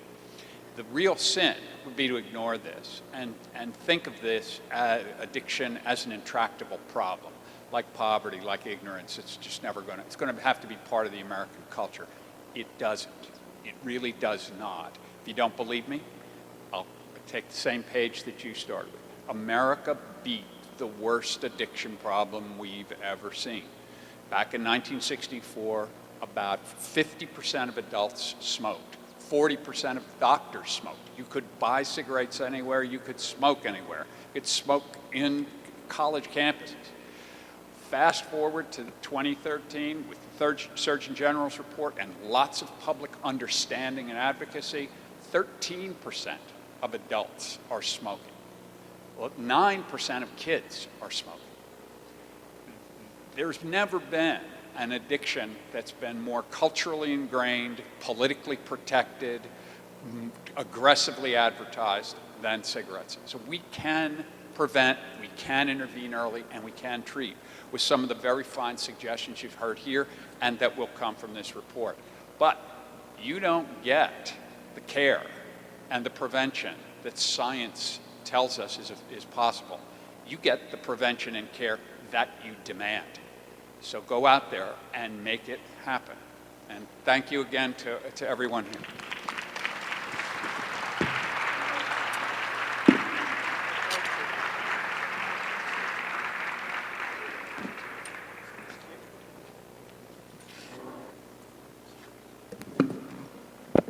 All right. So I want to thank all the members of that very great panel for sharing with us. Now is an opportunity for you guys to talk and share with each other based on things that conversation that you just heard may have sparked. Many of you I know work in the field of behavioral health, things that you know. And so what I'd like to do, because we have a few sparsely populated tables, is I'm going to ask that you at least get into a table of about 6 or 7 people. Like if there's 3 of you at a table, we'd ask that you combine with another table so that we can move into this opportunity for you to think about and talk about the issues that are before us around behavioral health. And while you're doing that, I'm going to explain to you what we want to do next. What I'm going to do is I'm going to give you a couple minutes to look over those solutions that are on page 6 and just sort of yourself have a moment to digest them and think about what they mean in the context of what we've been talking about and what you know, either personally or professionally, about behavioral health. Then we're going to ask you to share with one other person at your table sort of what came out of your thinking around those solutions in front of you. And then we're going to give you some time to have a conversation table-wide. So please take this time to combine into larger tables so that we can have the most robust conversation possible. Okay, I'd like to just get your attention, please, because I would like to introduce Tony Shore. Tony Shore is actually a community fellow from the class of 2000, and he is just a fabulous artist in and of himself. In fact, some of his art is here. But the most important reason he's here at this moment is that he was the curator for Baltimore Rising at the Maryland Institute College of Art. And Micah has been so gracious in lending us a number of the pieces from that extraordinary exhibit. So to tell us a little bit about that exhibit, here is Tony Shore.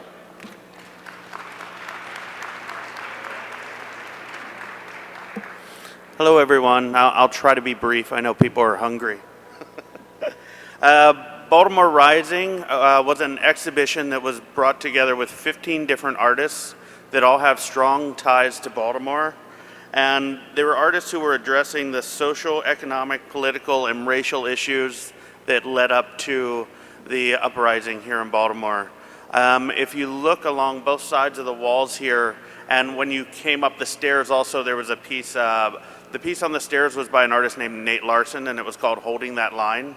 And if you look closely, you'll see that there's a series of protesters on one side, and then a series of police officers in their battle armor on the other side. But the work here represents a total of, I believe, 6 of the artists of the 15 who were in the show. And just during your lunch break, I know you guys are going to have a little bit of time, feel free to wander through and look at the work. My work is on the 4 corners, but here also we have represented the photographs of Devin Allen, J.M. Giordano. There's a large picture of a mural from the artist Nether that is now on the side of Red Emma's, which is a painting that he did about an organization called Copwatch that includes both a portrait of Kevin Moore, who filmed Freddie Gray being taken into the paddy wagon, and Ramsey Orta, who filmed Eric Garner being choked by the police in Staten Island. But so, anyway, I just want to invite you guys to sort of look at the work. The show includes some incredible people, many of whom aren't represented here, including Baltimore's own MacArthur Genius Award winner, Joyce Scott. Yeah, Joyce. Well deserved. And a number of other artists, Shanique Smith, Paul Rucker. It was just, these were the works that were the most convenient to bring here to be able to show you guys. But I also want to let you know that we have catalogs that are available, and they're down by the sign-up tables. And what we did, we really wanted, when we put the show together, it to be very community related. So we had a number of panel discussions, but what we also did in sort of pulling together these catalogs, we have an essay from DeRay McKesson, we have an essay from Dr. Leslie King Hammond, and but what was also nice was all of the proceeds from the sales of these catalogs, we wanted to give back to an organization in the community that's doing work that related to sort of what we were doing with the exhibition. So all of the sales of any of the programs, the catalogs, are going to Jubilee Arts and Sandtown Winchester. And if you guys pick one up and take a look, it's a very nice catalog. We're actually selling them for much less than they cost to be printed. But I hope you guys take a peek. They're $10, and it all goes to a good cause. If you have any questions about the art, I'll be around through the lunch hour at least, so feel free to ask me as well. I mean, just from the work that's here, I mean, on the left here, there's that diptych of paintings from Susan Waters Eller. If you look over there, that's about how highways are used to divide communities. So there's a portrait of the JFX, and underneath collaged, you'll see like the streets on either side of the highway if through Google Maps and other things. She has another piece in the very far back right that's about the prison workforce and how inmates are taken advantage of and encouraged to be incarcerated so that money can be made. So there's a wide range of work here. Some of it's direct documentation from the uprising. I just hope you guys take a few minutes and look around and sort of take it all in. And thank you so much. Hello. I'm Mark Fetting, co-chair of the summit, and we're going to bring our panel on to kind of expedite the time. Thank everybody. I thank everybody on behalf of all of us who have been organizing the event for being here. I wrote this down. I'm born and raised in Baltimore, been active in community initiatives pretty much all my life. When Baltimore comes together to confront challenges and create solutions, we do make history. When Baltimore comes together to confront challenges and create solutions, we do make history. Yep. For those of us who love Baltimore history, 1814, we defended this city and country against the Brits. In 1904, the Great Fire, we came together. And in 1968, coming off of the riots, I will vividly remember my family had a retail jewelry business, and we went through a lot of tough times there. And my first moment in the Great War Memorial was doing precinct work for then Mayor Don Schaefer in his first administration, but we had to close the polls, and they all did it here. I don't know if that still happens. But think about the work that Schaefer put together, and Mayor Schmoke after him. When Baltimore comes together to confront challenges and create solutions, we do make history. So here we are, a different set of challenges and a different set of opportunities. This time, this is a special time, it's its own moment. We've got to think long term, as Ms. Eiffel, I think, eloquently pointed out. As the mayor talked about, we must come together, and we also have to have, at this point in our city's history, a greater sensitivity for inclusiveness and diversity. And this issue of two Baltimores has really been out there for a long time. You know, sometimes there would be a focus on the one Baltimore, and the next thing you have is Harbor Place, and people think, well, not everybody's sharing in that.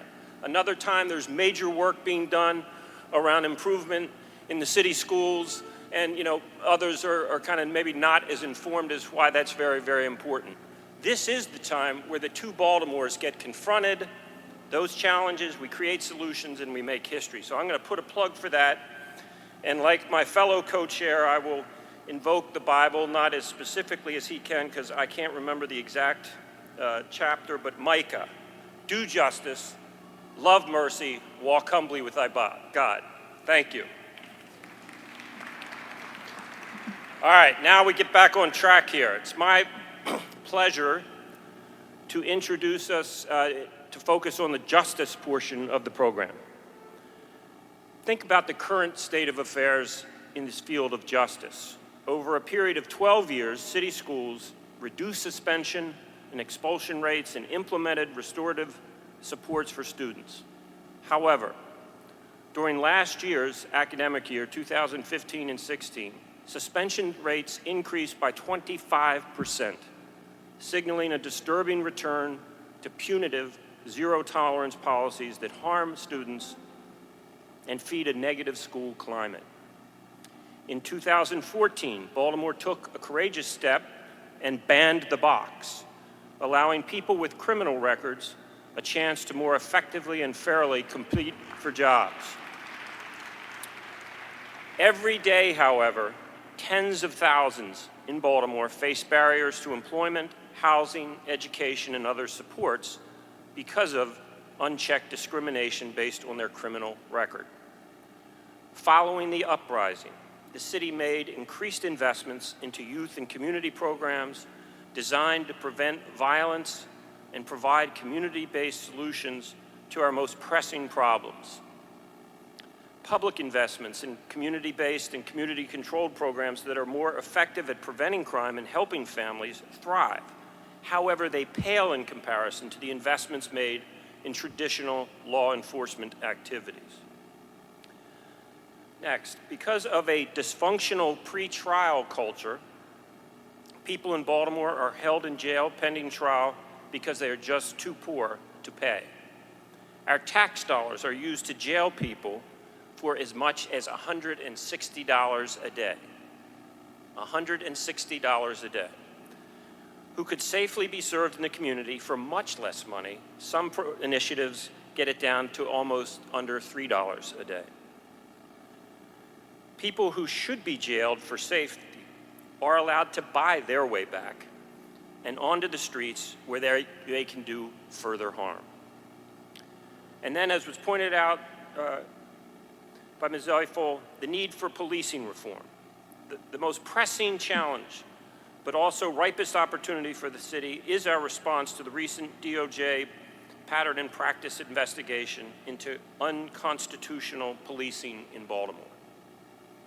The recent report affirmed what many Baltimoreans have known for years, that people of color and disenfranchised populations are policed unfairly, excessively, and even violently, which breeds and feeds a cycle of mistrust that doesn't make us feel any safer. A consent decree between the DOJ, the city, the police, and the community will provide a much-needed roadmap towards this change.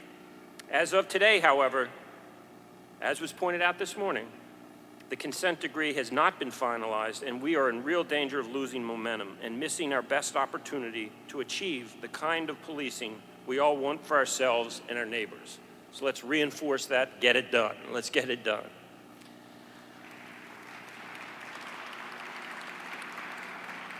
And now, to get us started with a deeper dive into the issues of justice, I'd like to introduce Tara Huffman. Tara is the Director of Criminal and Juvenile Justice Program at OSI-Baltimore, and she will facilitate the justice portion of the summit. Tara? Thank you, Mark. Good afternoon. Yes. Good afternoon again. Thank each and every one of you for being here and for staying here. I know committing an entire day is a lot, particularly when you're dealing with heavy issues like this. But again, this is only a solution summit when you participate. And so we again appreciate your participation. I direct your attention to page 8 in your program.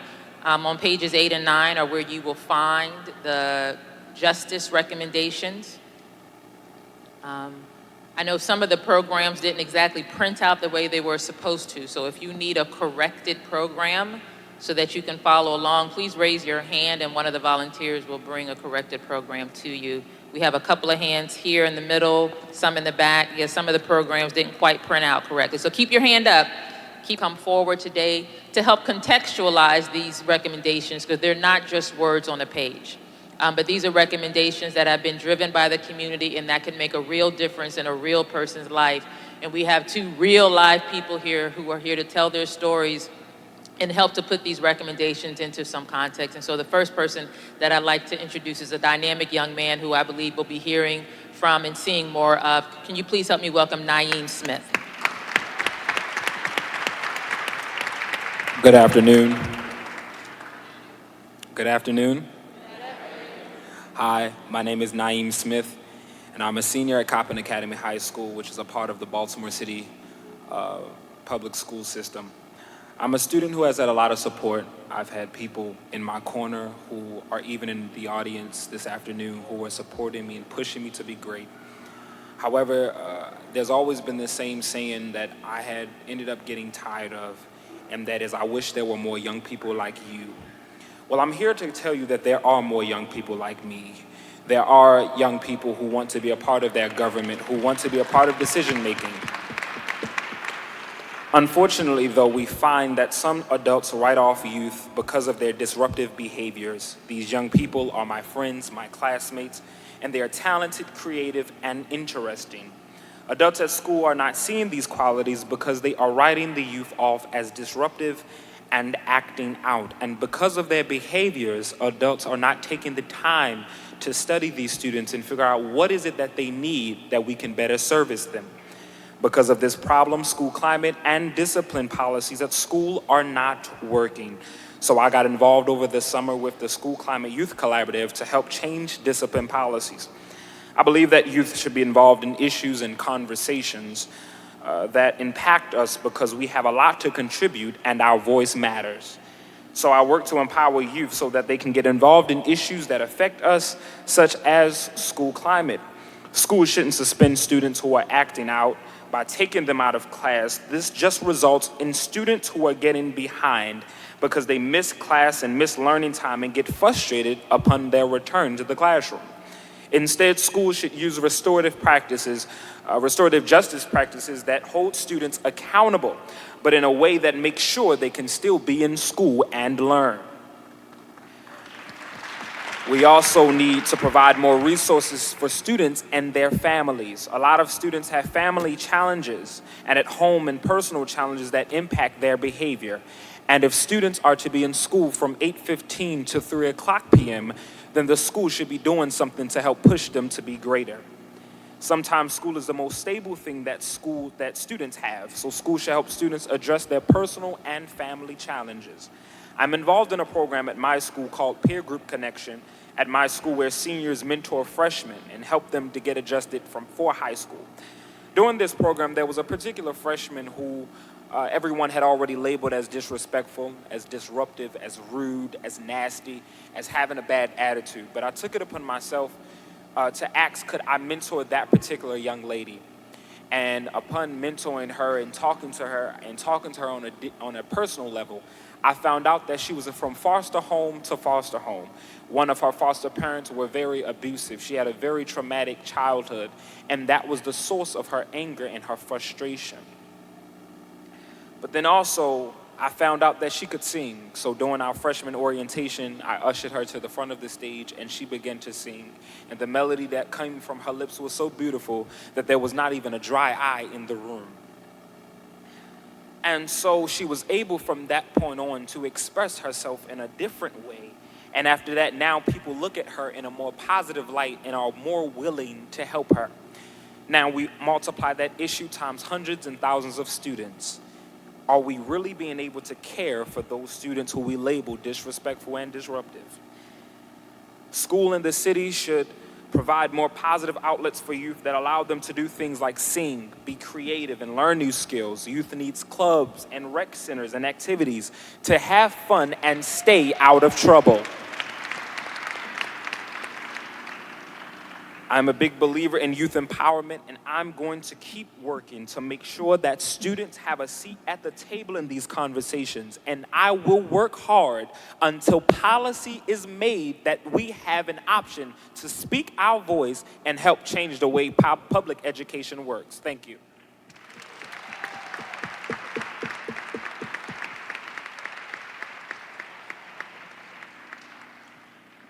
Anyone who's familiar with the black church tradition. Yeah, you heard it. He warned me that he might go there. But ladies and gentlemen, can we give it up again for Naeem Smith? That was a wonderful presentation. This next young lady who's coming to again help contextualize these recommendations, when I had to think of someone who could help us ground these in reality, she was the first person that popped into my head because I've had the opportunity of knowing her for just a little while, but if you get to know her, you come to love her. And she has a remarkable story, and she is an amazing advocate here in Baltimore City. Ladies and gentlemen, please help me welcome Nicole Hansen.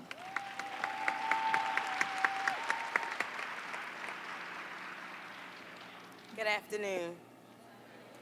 My name is Nicole Hansen. I serve as board president of Out for Justice, which is a member-led, returning citizen / ex-offender-led organization that advocates for policy reform for individuals with criminal records. Since 2006, I've been involved in criminal justice reform, advocating for legislative and policy changes to benefit folks impacted by the criminal justice system.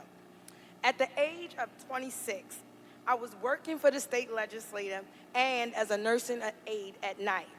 But I had to quit my job because I wanted to pursue educational opportunities. To better provide for my family during that time, I made some bad decisions. And they resulted in being convicted of multiple violent felonies. I was lucky. I had family and friends with property that they could put up for my bail on certain charges. But on another charge, I had to stay in jail until my court date because I had a $1,000 cash bond that I could not afford. I know women in Out for Justice who have not been able to make bail on something as small as a driver's license with a suspended license. And they spent weeks in jail, losing custody of their children, their homes, their jobs.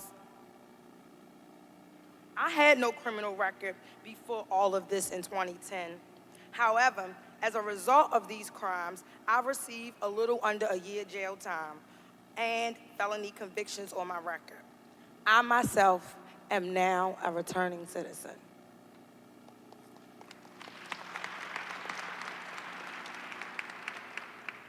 Before I went to jail, I took care of my children in every way. I handled all of the domestic issues in the household. However, when I was incarcerated, my husband had to not only take on my role, but maintain 2 jobs to support the family. Not having me around was very difficult. I also had to figure out ways to still manage my household from behind the walls. I had to enlist family and friends to help my husband care for my children. It was difficult. I hated it, the shame. My young daughters were asking why I had left them, and I didn't know what to say. I made up stories. I was so embarrassed. It was hard to gain back the trust from my husband and gain back the trust of my family. It strained our relationship. And while being locked up was hard, it didn't get much easier when I came home. Since I had worked as a certified nursing assistant, I thought it would be a good job to do because I had those skills. But because of my felony convictions, it was hard to find a job and keep my nursing license. So I had to look for other low-paying jobs that I was overqualified for. I went through hundreds of job interviews, all kinds of work. I ended up landing a job in a warehouse. It just didn't make sense. Because there were multiple charges on my record, it looked as though I was a career criminal. But that's not who I am, and my record does not define me. Instead, those charges on my record represents a very difficult time in my life. On top of all of this, I felt harassed by the police. After I came home from jail, I found I was getting pulled over a lot. Finally, one officer said, "I know who you are. We have our eyes on you." On top of all of this, one day, and this is really difficult for me, but one day I was pulled over by the police with my daughter in a car. And it was during a time where there was a lot of discussion around if we could or couldn't video police officers. And so I immediately got my phone out because I I was naturally afraid of what could happen to me being pulled over by a police officer. And I had my husband on the phone because I wanted to make sure that he heard everything that was going on. The officer then told me, get off your bleeping phone. I looked at him and said, why am I getting pulled over, sir? He said, get off your bleeping phone. I guess I didn't get off my phone fast enough because he opened my car door, he dragged me out of my car, slammed me up against the hood, and arrested me in front of my then 5-year-old daughter. I put in a police complaint to the Internal Affairs, but to no avail. I'm still waiting to hear back from the police department, as a matter of fact. You have to be a very strong person to take all of these punches. Everything in my life was taken from me. My children, my husband, my job, and most importantly, my freedom. I was lucky because I had support from friends and family. But currently, I still have to work twice as hard for half as much. And reuniting with my family was challenging. Getting to know my girls again after they have grown so much, and gaining my husband's trust again, because that was important for me. Now, I am working to change policies for returning citizens to help improve reentry. All of us want to be able to move on with our lives without mistakes consistently being held against us. Even with these hardships, I will continue to do this work because it is important to me and it should be important to you. 1 in 3 adults in the U.S. has an arrest record. And most of us in this room know someone who has been negatively impacted by the criminal justice system. Thank you.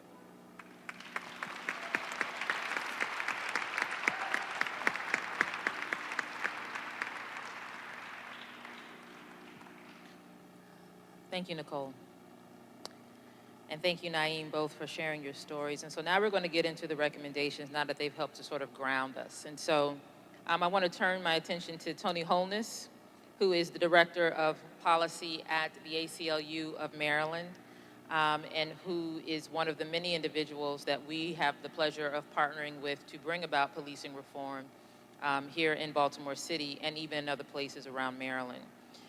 So Tony, Professor Eiffel and Mark Fetting and others sort of have alluded to the DOJ report that came out earlier this year and that highlighted the urgent need for reform in the Baltimore City Police Department. I want to pick up on that part of Nicole's story.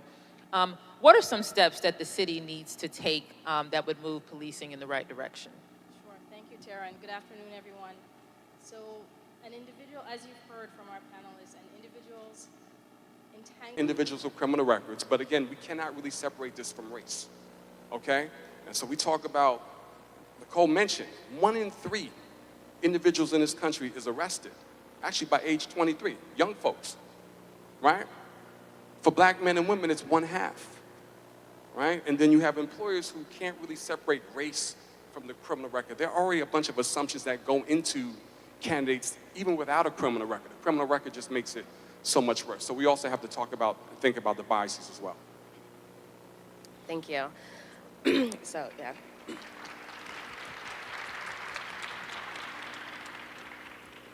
Good afternoon. Before I jump into the remaining 2 recommendations that would seek to address the collateral consequences of a criminal record, I want to piggyback on something that Michael talked about. He spoke specifically about convictions and the role of convictions and the impact of convictions when it comes to securing employment and other critical services. But I think we should also remember that in Baltimore City and in Maryland, we have this thing called the Maryland Judiciary Case Search. And this case search is an online free database that allows you access to anyone's criminal background information from all the way, I would say, back to the 80s. I've even found one from '79. And while convictions are absolutely included within that database, what's even more damaging is that those incidents that did not result in a conviction are also included. Those incidents that actually weren't even criminal acts are included on case search. This is getting a little personal, but I just finalized a divorce, and all of my divorce information is on Case Search. So you have all types of personal information on there that's accessible to not just employers and landlords, but quite honestly, anyone who has a smartphone or access to the internet. And while this information could be useful in some instances, we're finding that the easy access to this information is actually being used in a very discriminatory manner. And so you're finding that individuals with convictions, they're not the only ones facing issues in terms of trying to secure employment. We hear a lot from individuals who their cases were null pros. They were found not guilty, the charges were dropped, and they're still being denied not just employment opportunities, but they're also facing difficulties in terms of trying to secure their occupational license. So I just want everyone to be clear that in Maryland, this database provides access to any interaction that you've ever had with law enforcement or with the court system. So that should always be remembered. Michael spoke about encouraging and incentivizing employers to hire individuals with criminal records. And recently, the Greater Baltimore Committee convened a number of stakeholders and produced a report that lists a number of recommendations that would encourage and incentivize employers to hire individuals with criminal records. Many of these recommendations are things that many of the folks in the room have been talking about for years. I won't try to list every single one of them, but I would encourage you to take a look at that and to share it. Another recommendation has to deal with providing tools and workforce training and support for this population.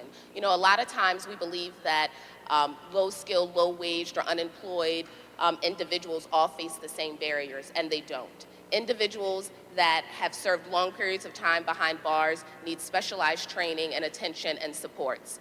You also have individuals that didn't spend not one day behind bars, and they have a criminal record and are still dealing with either the same barriers that those long-timers are dealing with or somewhere near. You also have individuals who, you know, are not necessarily dealing with legal challenges or workforce challenges, but just need what many like to call social integration assistance to help them become better acclimated, not just in society, but also on the workplace. So Center for Urban Families is really good in their programs about really encouraging and teaching and training their individuals on how to act when you go in the workplace. Something that I always, the story I always love to hear Joe Jones talk about is, you know, when you have guys that are going in the workplace and you can't holla at the chicks on the workplace. You can't do that here. You have to wait until after, you know, you're new to this environment, and you have to make sure that you're keeping these things in mind because everyone's watching you, and you don't want a bad impression on you given that you're new to this work environment. So we want to, in addition to encourage and incentivizing the hiring of these individuals, also encourage investments into both organizational efforts and also city efforts to ensure that this population is being supported and training in a way that they have access to the exact same employment opportunities that others do. Karen, I'm gonna move us on just a little bit because we're getting close to time. I know the last recommendation underneath that deals with removing legal and systemic barriers to employment. We want to make sure that we understand we're talking about both legislation and policy in that regard. But part of Nicole's story, she also spoke about the experience that she had after she was arrested and how she ended up spending time in jail because she was able, you know, she reached out to friends and family who put up their property and their own money, you know, in an attempt to get her out of jail, but because of a $1,000 bond, she couldn't get to that point, and for that reason, she sat in jail, and the impact that that had. And of course, I know that if it was only a $1,000 bond, that means they didn't think she was that dangerous.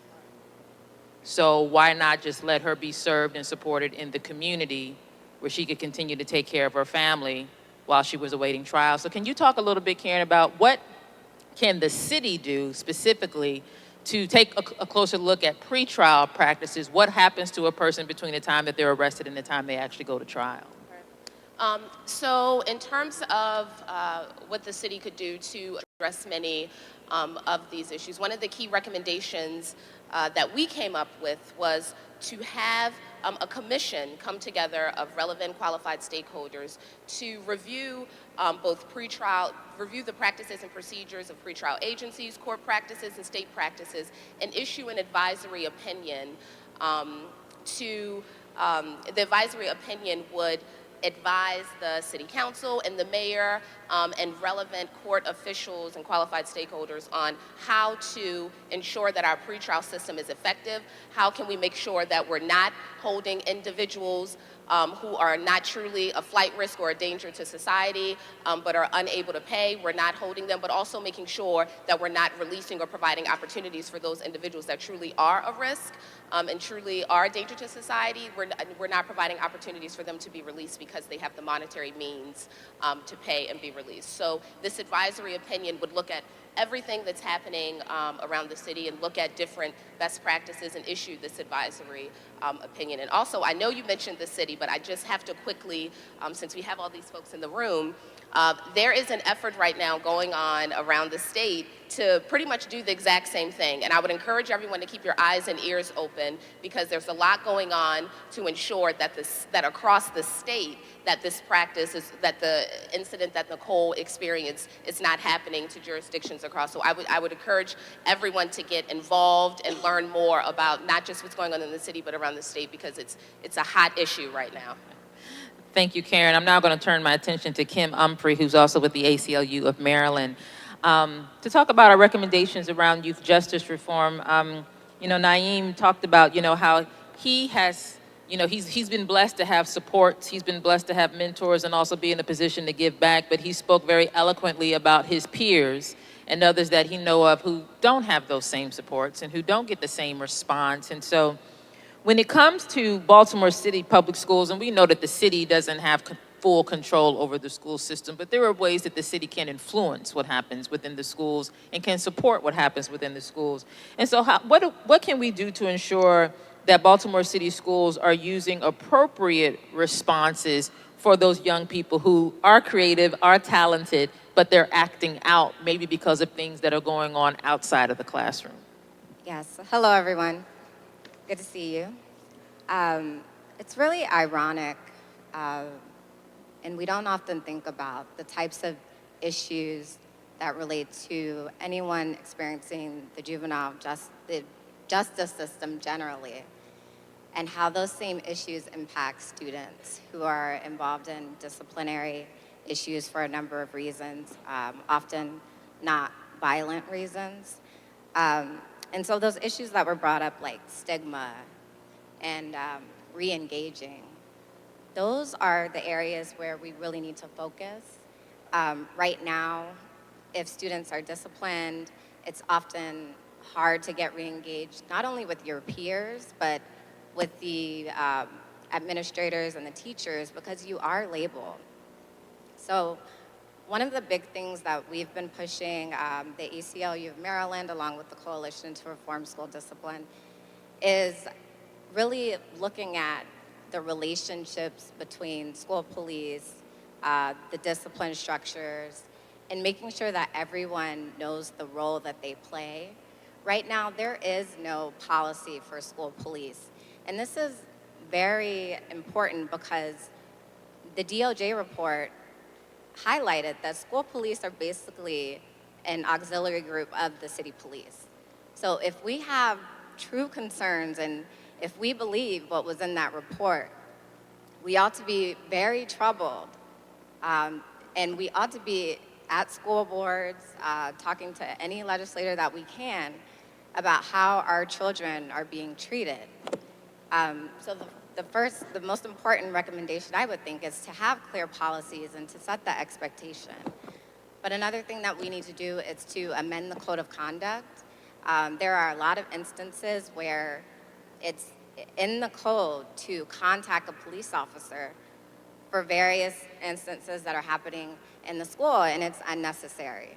So, I think it's really about what structures are we putting in place and what message that we're sending to our youth. Naeem brought up a really good point about the relationships generally. And I think it's that the city and the school system could focus on the front end changes. What is that school climate like? Are we really making sure that we have enough teachers, enough hall security maybe instead of police officers? Who are the staff in the building that students trust and that they can share issues and they can share concerns before it leads to a violent instance that we all know these things do happen in schools. So I think that about covers the first two. I want to talk about the last recommendation, and that is the resources. And this just goes back to what I was saying about the structures that are in place. When you are funding school police at a rate much higher than you are funding counselors, what are you saying about your expectations?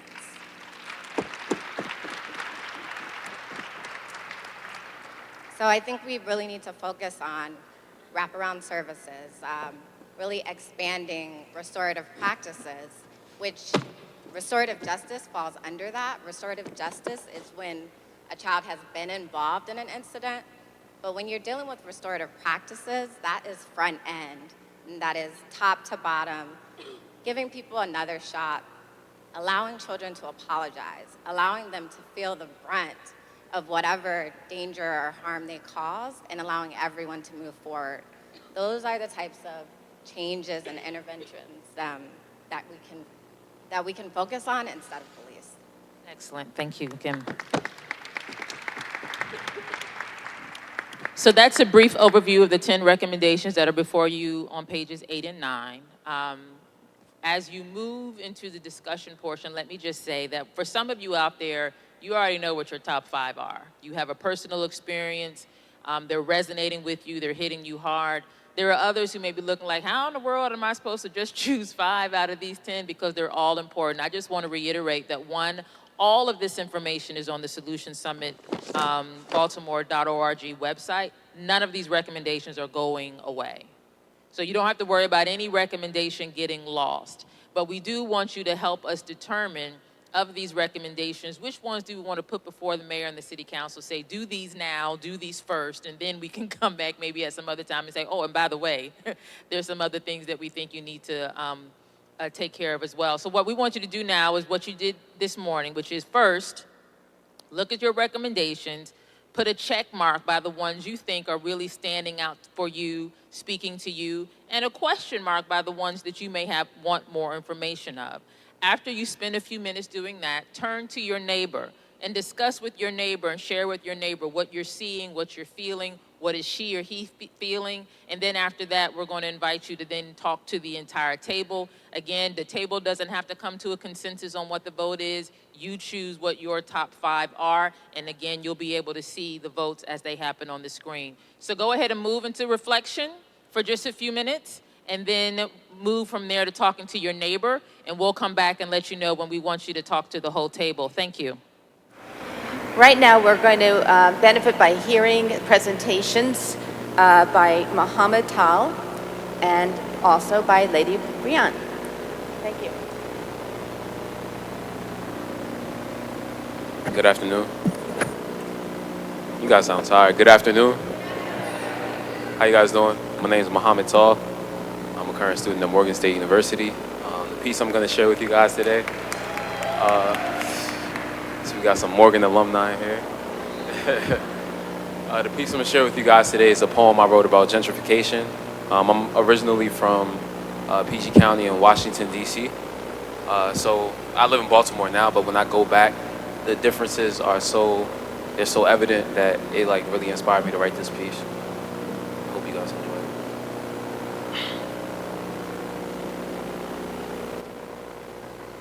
I hate being showered by white tears.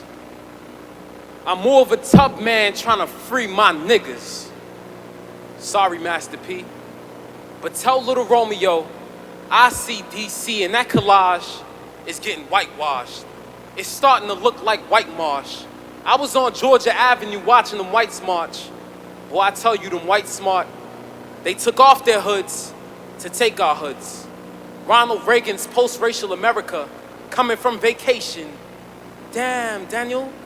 Back at it again with the gentrification, cultural appropriation, and colonization. But that's how it works, right? They tear apart our social fabric by materializing what we created when we didn't have it. We put salt on food, and white people called it magic. Now they put mumbo sauce on their beef stroganoff. Trying to build froyos in the go-go as the nation's capital, makes capital off rebuilding its capital on the backs this country continuously capsizes, where the fitted caps lean sideways and the phone posits bring a new balance. But even C era sees errors in our era. The future of the city ain't cherry blossom pretty. Black culture will be but a distant cousin by the time we wake and the U-Hauls leave and you all leave and the whites move in. The city's starting to look like a Klan rally. No burning crosses, but they're burning bridges, colonizing foreclosures and calling them projects, forcing us to the projects. Don't you get it? Home improvement signifies black exclusion. These gentrifiers are for-profit, anti-black prophets. Modern day crusades, yeah, we used to say, been lying, been plotting. The graph suggests that these white families are ordered pairs, pinpointed to replace our fathers in pinstripes, victims of circumstance, victims of Clinton's hands. Bills built prisons and affected how we live in. Mass incarceration is just another form of black deportation. We are rooted in the hood. They pulling us out. Deforestation. Yet the liberals that move in say they want to liberate us. So we avoid gentrifiers like they handing out flyers, startled at the thought that they still wish to take what little I don't have. Thank you. One of our poets, Langston Hughes, actually got caught up on a train delay to Baltimore, and I didn't want to leave you all without a second poem, so I'm going to do another one if that's all right. All right, so I know one of the topics in which we talked about was behavioral health, and so I'm going to do a poem that is dedicated to my mother and her struggle with diabetes. So, my mama got a sugarcane smile, southern sweetened iced tea, hint of lemon in her kiss. My mama loved me like home-cooked meals, slow-roasted conversations, leftovers in the corners of my mind like I remember. She gave me cheese curls like teething rings to place between my gums and satisfy my crying. She Twizzler twisted my thick hair with globs of blue magic, make me Sunday fresh. My skin hot fudge, she caramel at best. My mama got skin like Raisin Bran, where moles decorate her flakes of melanin. My mama, cornbread and cola, candy yam and cabbage, banana pudding and cobbler, food so good on the taste buds make her feet swell. She wobbles sometimes like the pendulums on grandma's clock that do tell time. Learned it from all the times great-grands was cooking for church's second service. Learned to praise God through baked mac and cheese and pray. My daddy come home from the service, but he dead and gone now. And my mama in combat mode, her body covered with infections like chocolate-coated candies, sugar level 501, which is to say she got stroke caught in between her teeth. A1C14, veins constricting, then collapsing like salivating glands when you taste that cheesecake that's too rich and saccharine. My mama so sweet, it's sickening. They had to cut cysts from out her breast like she had cavities within her chest, and I'm scared that if she don't water down the syrup in her spirit, they will amputate her limbs and ligaments, leaving her bitter to the taste. Oh, sour in the face, where salty tears replace the stars that twinkle and burst in her iris. My mom is hot cocoa when my soul grows cold from all the pain in this world. All gummy bear dimples and a heart made of pecan swirls. My mama got a crock pot type hug, the type that envelops the house with aroma. My mama fill me up every time I'm around her. My mama is a recipe passed down through generations. And I just pray my children will have full plates before she is called to grace. Amen. Pray her eyes will not be candy wrappers shut before she ever has a chance to see them. But my mama, she be stubborn like jawbreakers sometimes. So I sit waiting, making pools of apologies, hoping she will forgive me enough to take care of herself. Cause this ain't no Candyland child play, and though disease is hard for anyone to swallow, this ain't no sugar pill placebo, cause we know diabetes won't just go away. And still, my mama be like, baby, everything gonna be okay. My mama, with her smile made of sugar cane, as I can't help but fear the decay. Thank you. My name is Mary Miller, and I just want to thank you for the opportunity to introduce the work of the group that's been looking at jobs recommendations for the city of Baltimore. And I guess I'd like to invite the panel to come on up to the stage while I'm talking so we can get right down to business. I would just say to you that I think we all recognize that Baltimore has many problems. At the same time, I can't help feeling that if we can provide jobs with living wages and opportunities for growth, if we can provide jobs that provide dignity and financial security, that will go a very long way towards solving these problems. I have spent my time following the work of the planning group for this session. I attended the half-day summit that we had at the end of October, and I was really struck by the experience and the ground level knowledge and the passion of the people who really know how to create jobs and their desire to do that for this city. I was also struck by the fact that this is really a two-way street.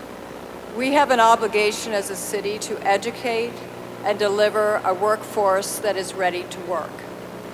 And employers have an obligation to communicate their needs, articulate the kinds of jobs they want to create, and be willing to hire these prepared residents of the city of Baltimore. So as we consider the recommendations that are in the program today, and as we listen to the experts that we've assembled on the stage, my ask of you is to think about two questions. The first one, is Baltimore ready for job growth?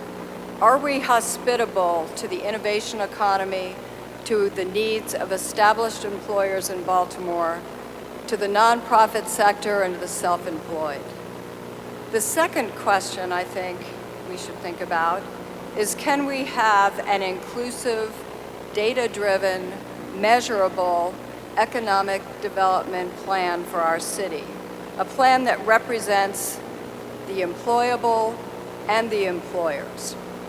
With that, I'm going to say thank you again for this opportunity, and I'm going to introduce Danielle Touraine, who is the Senior Associate at the Annie Casey Foundation and is going to lead this panel. Thank you. Multiple inputs by multiple parties, and ideally all of these different moving parts will work in complement, right? We also know that as we talk about these strategies, it's important to ground them and to ground our choice of strategies, our choice of approaches, in the real lived experiences of the people who are most impacted by the system every day. So it's important to talk to folks to understand, like, what does it actually take to navigate through that system? Where are you trying to go, and what do you need to actually support you in getting to where you need to go? On the flip side, it's also important to understand the perspectives of the people who are the stewards of that system. In this case, your employers, your practitioners, folks working on the ground, to understand that experience on the day-to-day and what they need to actually be well supported in those roles. So today we are really fortunate to be joined by a few very awesome individuals who will represent a few key perspectives on work in Baltimore. Their job is to lend a little perspective to help us get grounded and essentially think things through. So representing the voice of residents, the all-powerful people, we have Chantel Taylor. And then we have DeJuan Patterson.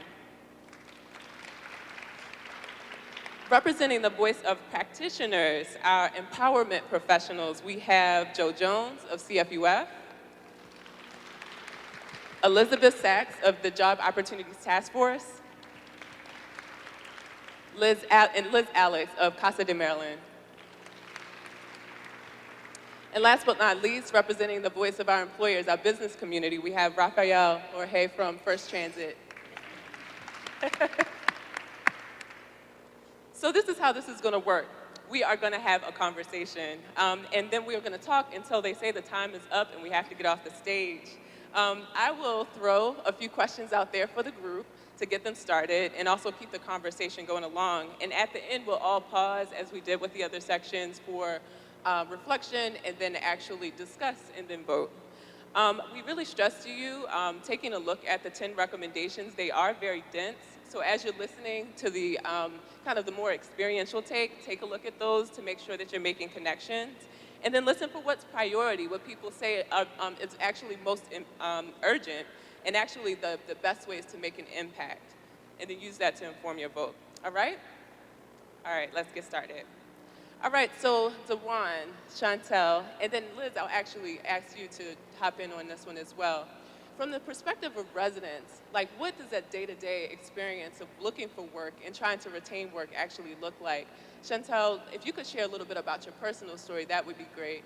Dewan and Liz, in your work, like what have you actually been hearing from residents in terms of what's priority and what that experience actually looks like, particularly around barriers, challenges, and opportunities? Chantel? Well, hello everybody. Good afternoon. Chantel. Actually, I want to start off saying that, well, first of all, we're all family. So I don't mind if I get a little personal with you guys for a little bit. Just a little bit, because I feel though, as family, we're growing as one. We're working as a community day and day. So everything is about family.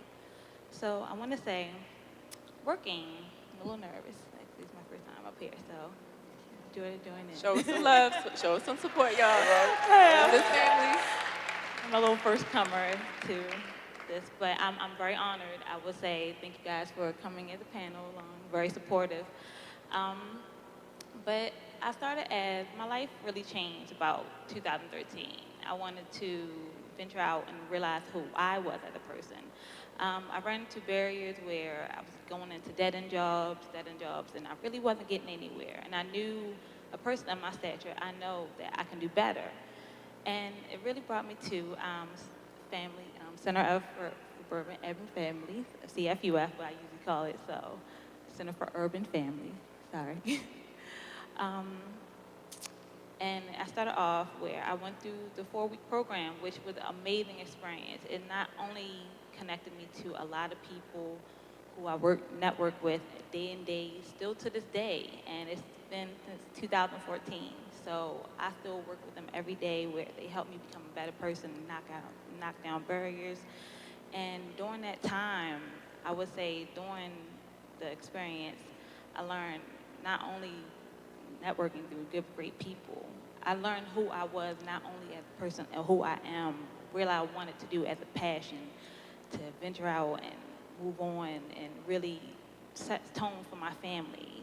I would say that just because I'm a single mother of 2, it doesn't have no excuses to not get out there and do better for yourself, not only for your family, but for yourself. And that helped me at CFUF. During that time, I was grieving. I went through the loss of my grandfather, and that was the first time I really had to really experience a real hard death. And I didn't know where to go, and it was like my first week during the 4-week program at CFUF, and I was discouraged. They put a smile on my face, but really I was hurting. And talking to one of the advisors at CFUF, they have a great partnership. They have a great team, I would actually say. Day in, day on, they help you with more and more what you wanted to do, experience. If you needed a jacket, they got you. If you need a pair of pants, some bus fare, they got you. That I would actually say thank you, Mr. Jones, for creating such a great experience, being a part of that team as well. But they gave me pretty much context to grieving counselors, and during that time, I actually was opposed to really talking to somebody but myself or maybe just close family members.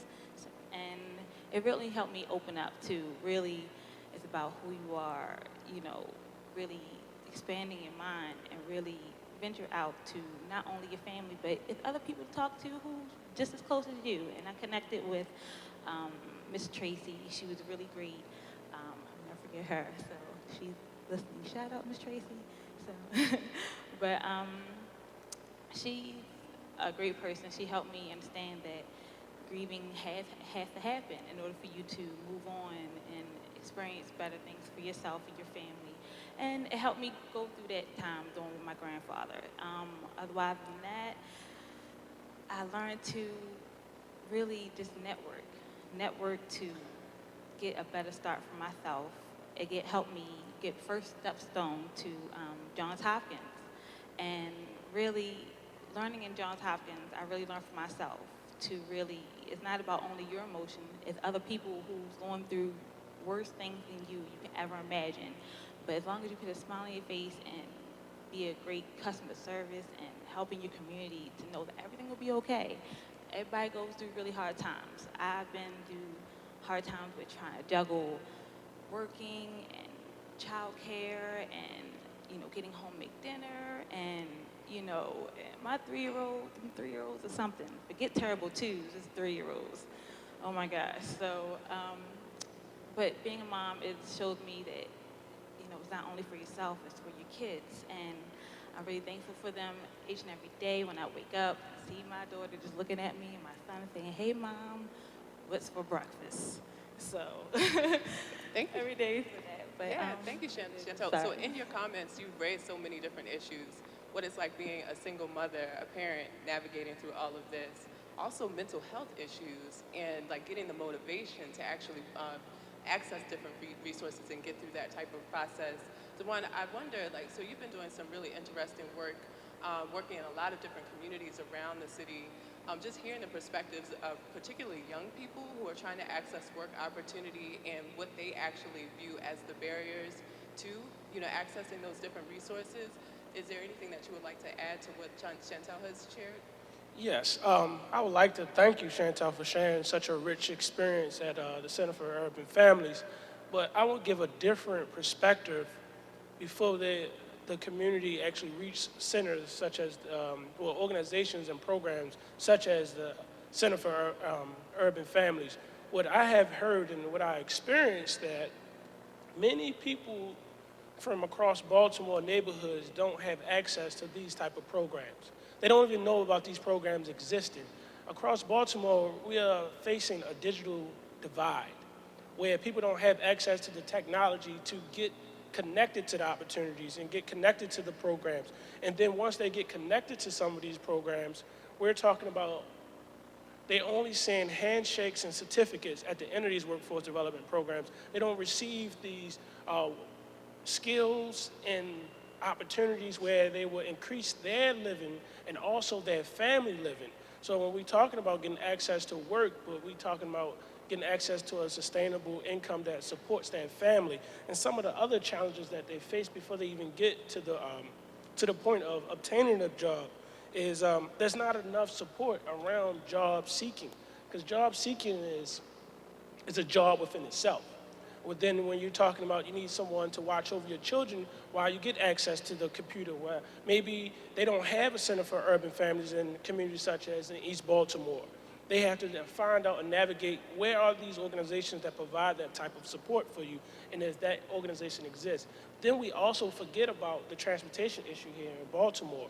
So when you got to go outside of your community to hear about some organizations or programs that will support you in your job seeking endeavors, you got to begin to start to knowing terms and programs that you don't even know exist when you're trying to Google. So some of the residents are talking about their main source of job seeking is Google or the library. But then you ask the question, how do you get to that point?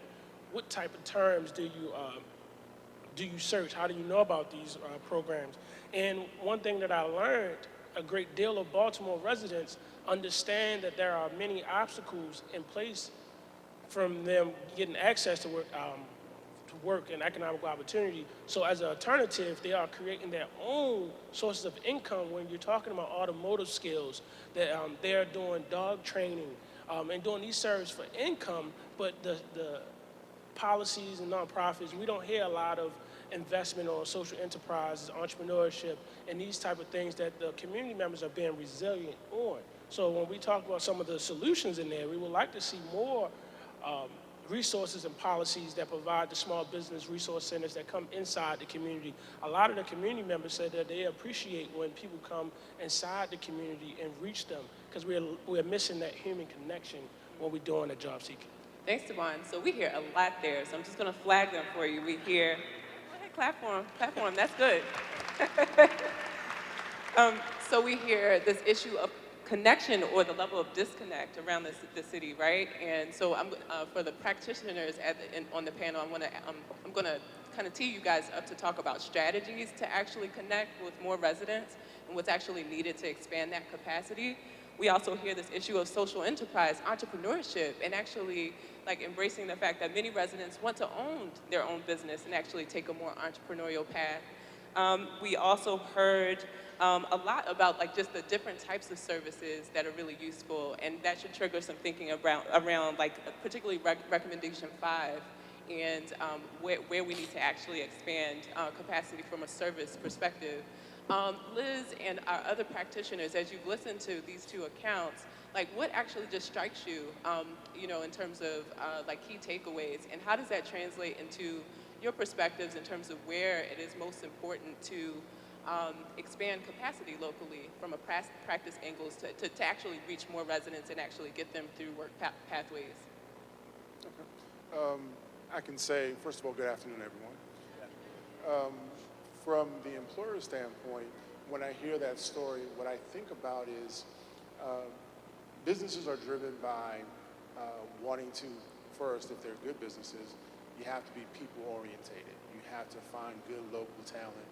You want world-class service, you have to get world-class people. I think Baltimore offers that. The thing that I think from the employer perspective is that we have to have those partnerships that we reach out to nonprofit organizations or organizations that are wanting to use their programs to find employment for individuals that are wanting a job, wanting a career, wanting to move up in life. And I think that if employers are smart and they think about people and are driven by wanting to be world class, we have to seek out and form partnerships.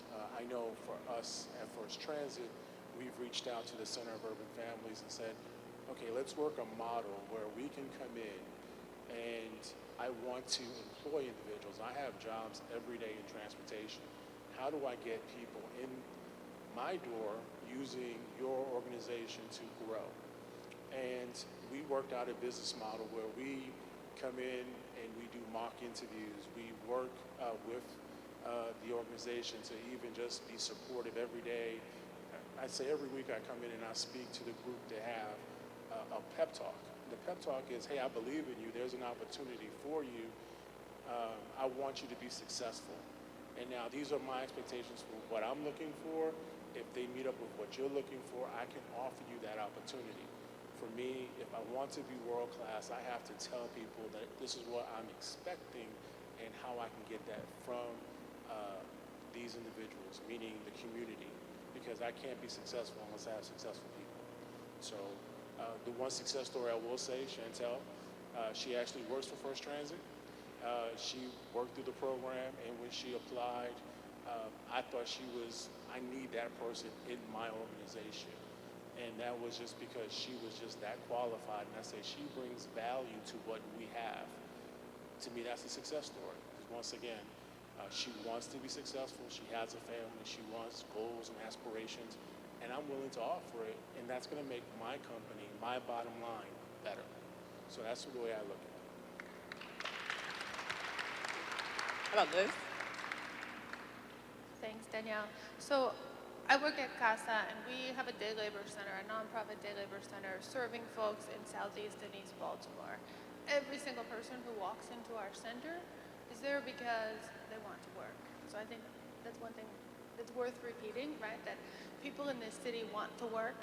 They're resilient. They have already overcome so many barriers just to get to our front door. And our workers are a mix. They're people who have faced a variety of barriers to traditional employment. They are immigrants from across the world. They are people from 3 generations deep in East Baltimore, right, who are returning citizens. So people come with a variety of barriers, but what they have in common is that they want to work. And I wanted to just tell one story.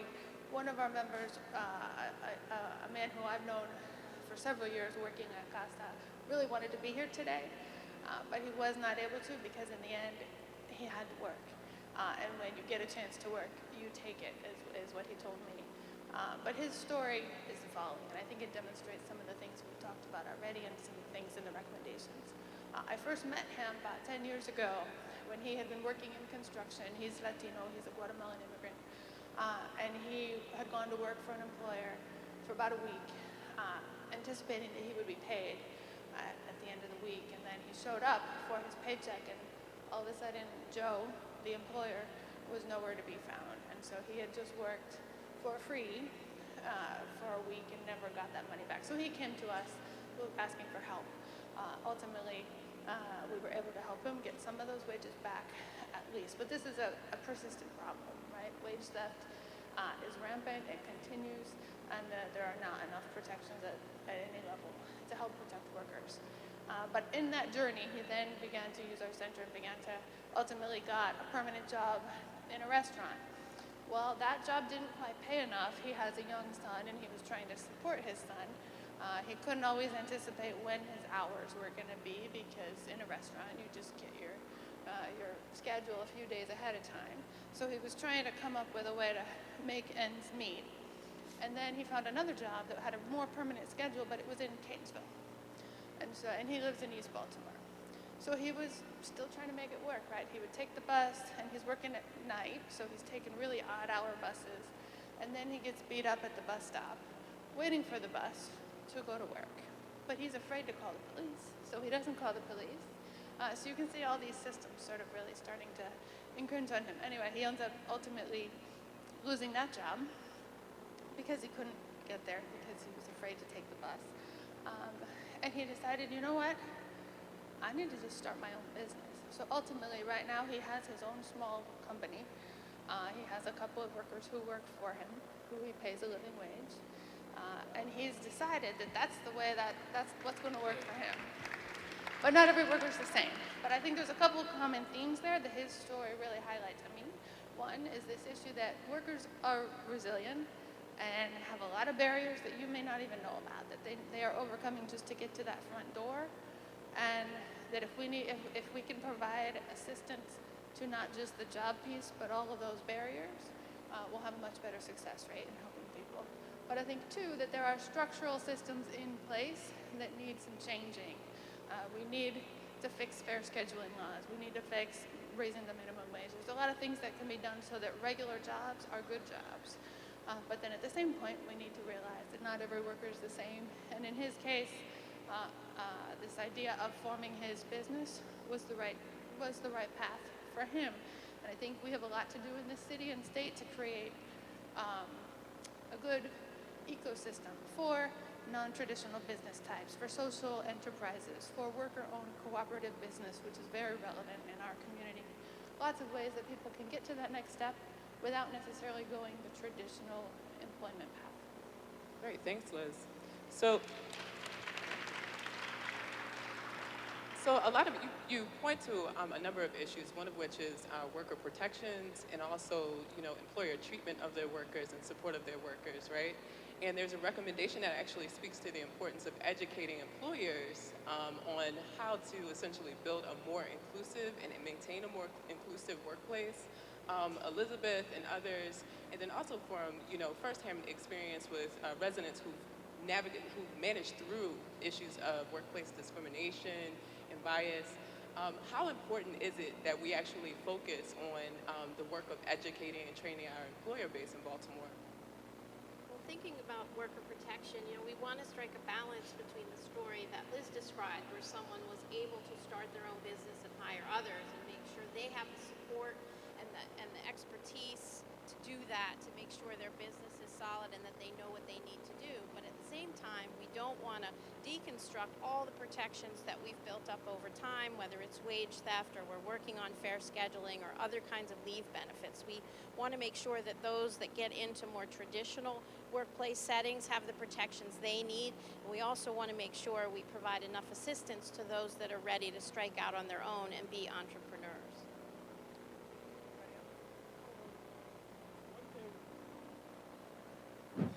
Okay.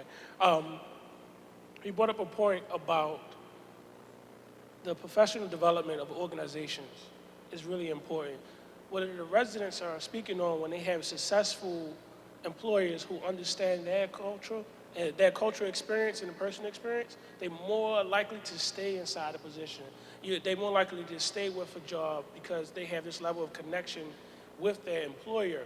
So you hear about some things where local businesses are more lenient and understanding of the local population because they have a deeper connection to the community.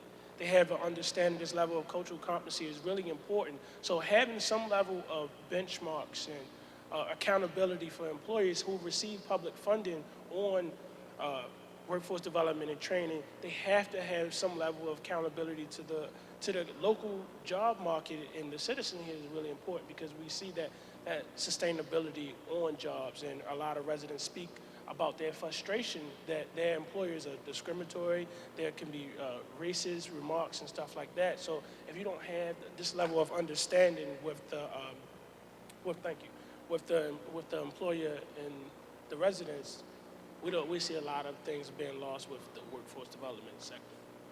Thanks. And so what part of what you point to also is this issue of standards, workplace standards, job quality standards. Raphael, I would like to ask you, there's a recommendation that actually speaks to establishing citywide benchmarks for economic inclusion. I wonder if you just have some reactions as an employer to that idea. Sure. I think my reaction to it is, I think all businesses have a bottom line. I think the metrics speak for themselves. You want to make a profit, but to me, at the end of the day, if I have a partnership with a nonprofit or an organization, my key component in my mind that I have to balance with and I keep in mind is the person, the people. Because if I have hired 10 people and those 10 individuals are successful from an organization, first of all, it gives the feeling to those 10 individuals that they've accomplished something. Two, I get more value in knowing that I have now possibly or will have 10 potential managers or 10 individuals that will be success stories. So to me, I think the metrics are important. I think measuring key components are always great, but I think we can't lose the fact that people are the key component. We have to be driven to that. We have to have it as a relationship between private industry and organizations. I think we have to step away from trying to talk to each other via email or otherwise. Reach out and actually talk to someone. You know, reach out and say, hey, I'm gonna reach out to the HR manager from that organization and talk to them. And the same thing for us in the private industry. I think we get driven too much by the numbers and we don't reach out to organizations and just say, I need your help to get someone hired. This is what I'm looking for. What do you offer me that we can work as a partnership? Once again, I'll give the example. For us, we work with the Center for Urban Families. We just completed our second job fair, our first job fair. We talked to 25 people. From the 25 people, we pushed on 17. From the 17, 10 people graduated. Now, some people would say the metrics on that may not be financial success. For me, 10 individuals got a job. 10 individuals now have a career start. 10 individuals now can tell their family members, hey, look at me, you can do this too. So there's a fine balancing line between what financial metrics bring and what value people bring. So I think that's the partnership and what we have to work with, from private industry to organizations such as this or summits such as this, where we can talk to one another. I also, like to add on to what Jorge, what Raphael had mentioned, because the 15 people that didn't get hired, then there is what happens to them, right? So then it's the unpack why you weren't successful in this particular interview situation, right? And how can we begin to help you correct maybe some of the things that you didn't actually comport yourself well within that interview space, so that you then come back to the table. You don't lose the confidence that we help you to build up, and so you don't have that sense of I failed and I go underground. But I also think it's important that we think about ways in which organizations collaborate together. I think we've got to be able to leverage our respective strengths and our limitations so that we don't always have to go off solo to do work in this community. And I really like to uplift the work that the Job Opportunities Task Force and the Center for Urban Families has done. And I'll use an explicit example. A couple years ago, the Constellation Exelon BGE conglomerate decided to build its regional headquarters in Baltimore, and they wanted to explore investing in a workforce pipeline model. And so several organizations submitted proposals. We submitted a joint proposal. So while we do the essential soft skills, taking people from the community, accepting them how they are, but challenging them to change behavior and take on attributes that will allow them to be successful in the workplace, and JOTF does the hard skills training. Our proposal was awarded, and then together we worked with Exelon to identify contractors who then hired the men who were trained by us, and they actually got an opportunity to build the Exelon headquarters. And a couple of weeks ago, we had a grand opening ceremony. One of the guys who got an opportunity had served 8 years in prison, had come out, went through training, got an opportunity to go through the pre-apprenticeship program at JOTF, the Jumpstart program. And one of the things he said to the executives of Exelon, when I ride past this building now with my daughter, I can point to this building to tell her that I had my footprint on building this monument in Baltimore. And those are the kind of stories and collaborations and opportunities we want to continue to uplift.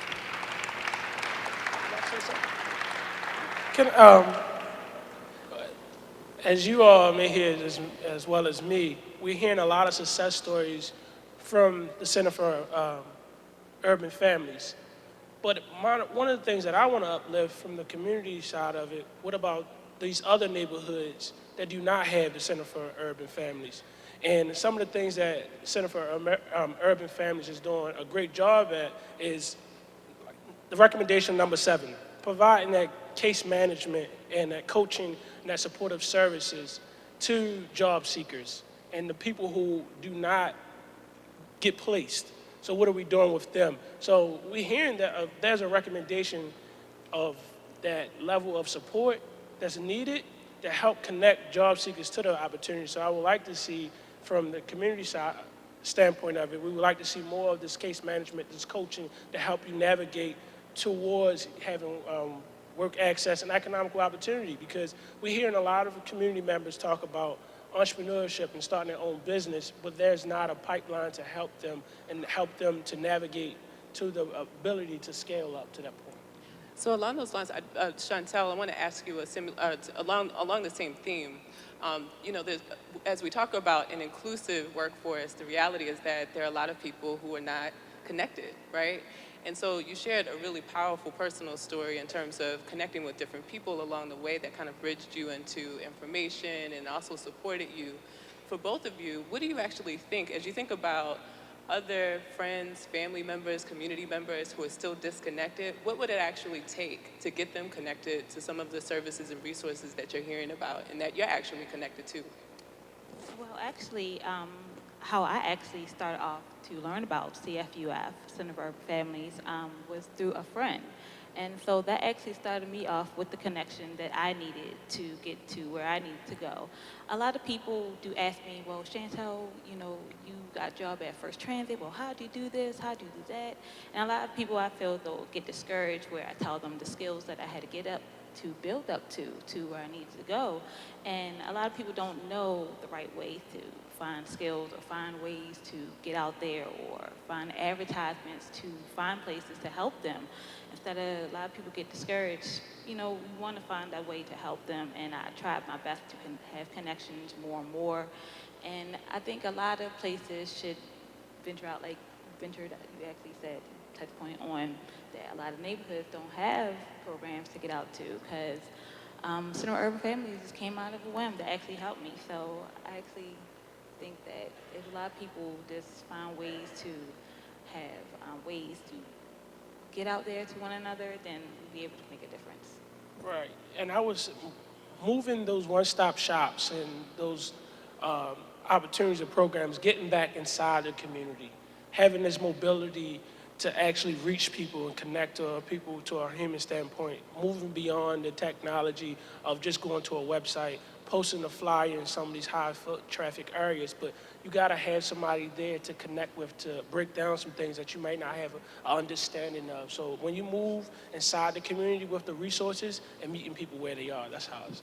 Did you also have a thought? Well, I was just going to add, it's now kind of a common theme throughout the last few comments, and it's really the people part. You know, I think what we just heard was it's not enough to just post flyers and maybe have a one-stop in one part of the city. You've got to have people who are going to engage individuals who are looking for opportunity the way Center for Urban Families does, and make sure those people get out into the community so that opportunities, whether it's training or initial case management services, are known.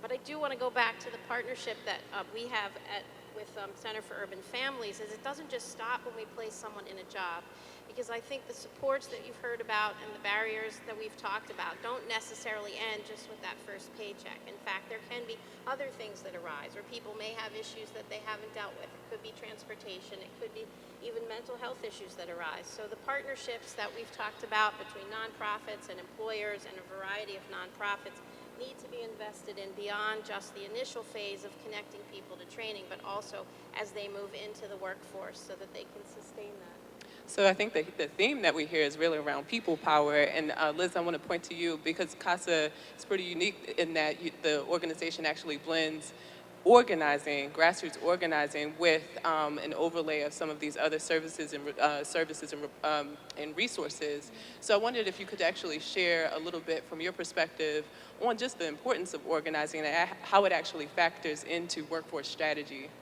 Yeah, and so I think it plays a couple of roles that are kind of interesting.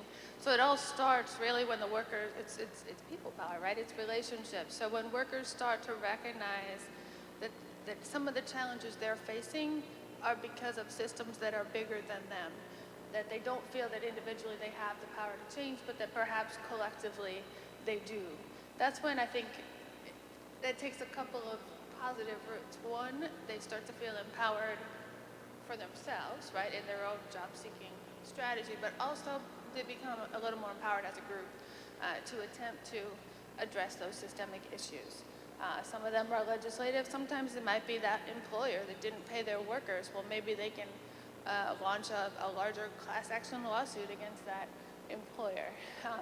Everything from, attending the hearings about a development effort to see, are there going to be local hiring provisions at this, as part of this development project? Ooh, this new employer that's opening a new shop, are they going to do like BG&E did and provide job training so the people who live here can get in the door first? I think that kind of a model where people are seeing each other as resources and not as competition necessarily can help both the individual and the collective. Sure. I just want to be a little brutally honest, right? We have such segregated neighborhoods in Baltimore City with a high concentration of people who are completely disconnected, right?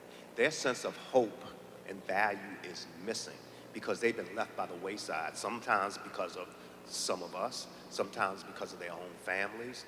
They have been disproportionately connected to the criminal justice system, and you heard Karen York talked about all of these issues. So when we start thinking about building an ecosystem, it has to have tenants that are around, the soft skills, the building people up, the hard skills, the remediation of barriers, which include criminal record expungement. There are large numbers of men in Baltimore City that even if they got a job because they owe huge amounts of state-owned child support, right, that when they get their paycheck, the state can take up to 65% of their pre-tax income, right?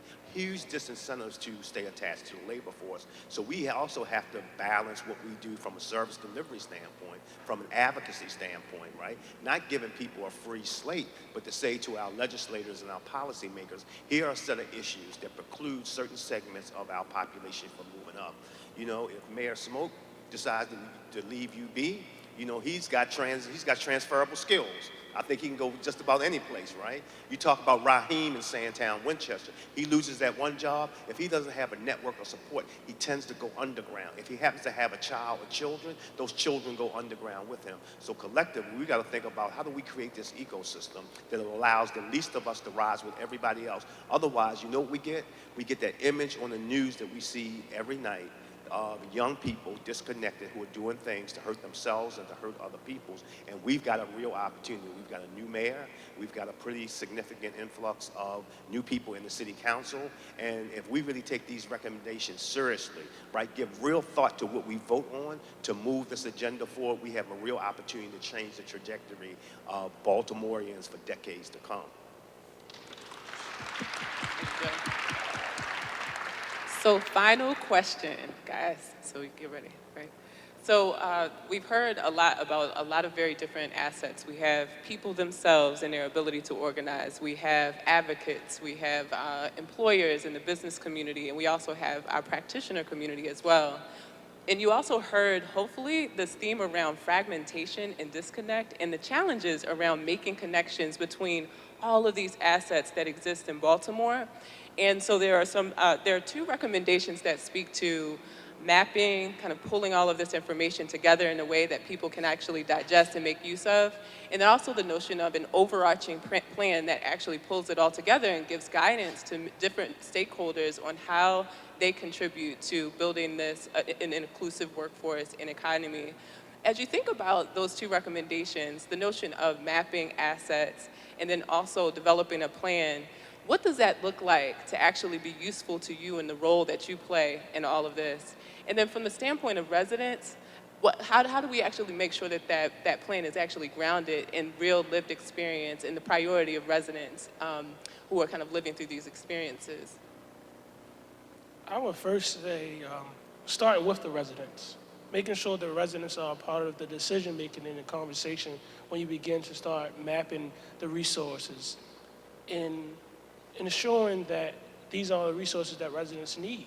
Because oftentimes we see from the 50,000 feet, decision makers and policy makers and organizational leaders, they telling the residents what their needs are, opposed to the residents telling these decision makers and investors what the needs that they are experiencing right now and what the high priority of those needs are. So one of them is to make sure that we have the residents included in the decision-making process.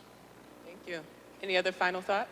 I can follow that one up. I think I would agree. I think there's a balance. Frequently, when we try to create these macro systems and systems for accountability, we track maybe one or two things. We track maybe number of jobs or job retention after a period of time, but we oftentimes forget all those other pieces that are so important to the worker, right? The part that somebody believed in me, or that I was able to also get my cousin into this process, right? Or that I was able to finally learn how to do algebra in order to get that job, or all those other little pieces along the way, and those are worth counting and worth measuring. And I think we need to look at the entire bigger picture, what's important to the residents and the workers, as well as what's ultimately going to make them successful in a traditional job employment space.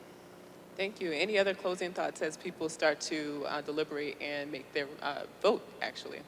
Just real quick, once again, I can't overemphasize, if you want world-class service, you have to employ world-class people, but those people and that partnership has to start with that communication. It's not hard.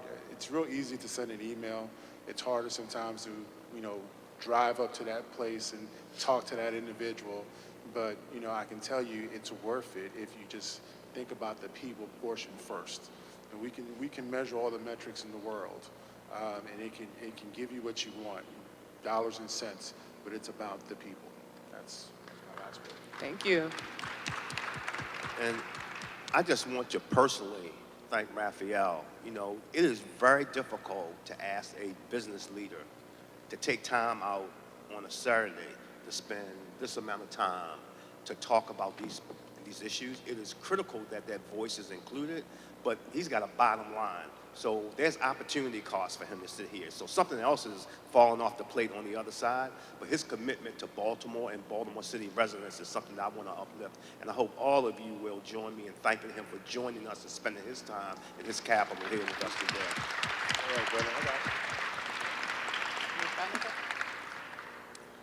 Well, a lot of experience, I would say, a lot of skills, getting it out there for the people, for everyone to know that actually you have to be ready.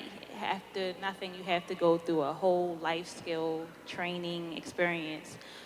But just knowing that you have to be ready. A lot of people feel as though they're not ready, they don't have the correct skills.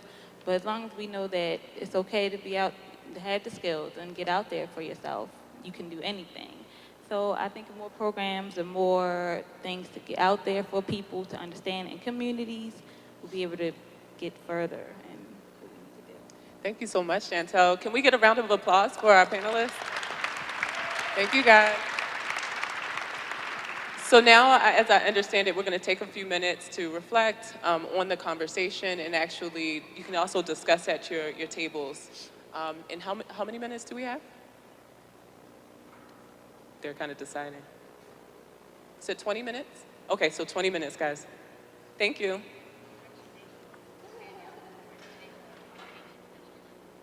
Oh, thank you. So Diana also flagged for me that the recommendations are on pages 10 and 11. And so I recognize that the energy level is kind of lagging. You've been here all day and doing a phenomenal job. So when Evan told me I actually was given 10 minutes, I'm going to only take 5, okay? But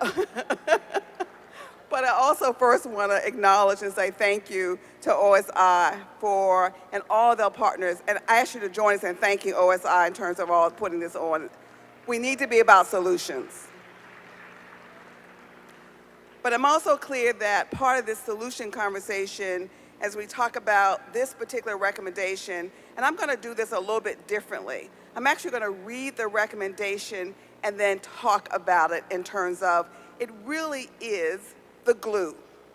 It's the glue for all 3 of the areas talked about. It's the glue for all the solutions selected in terms of moving forward. I'm going to refer you back to Ms. Eiffel's remarks this morning.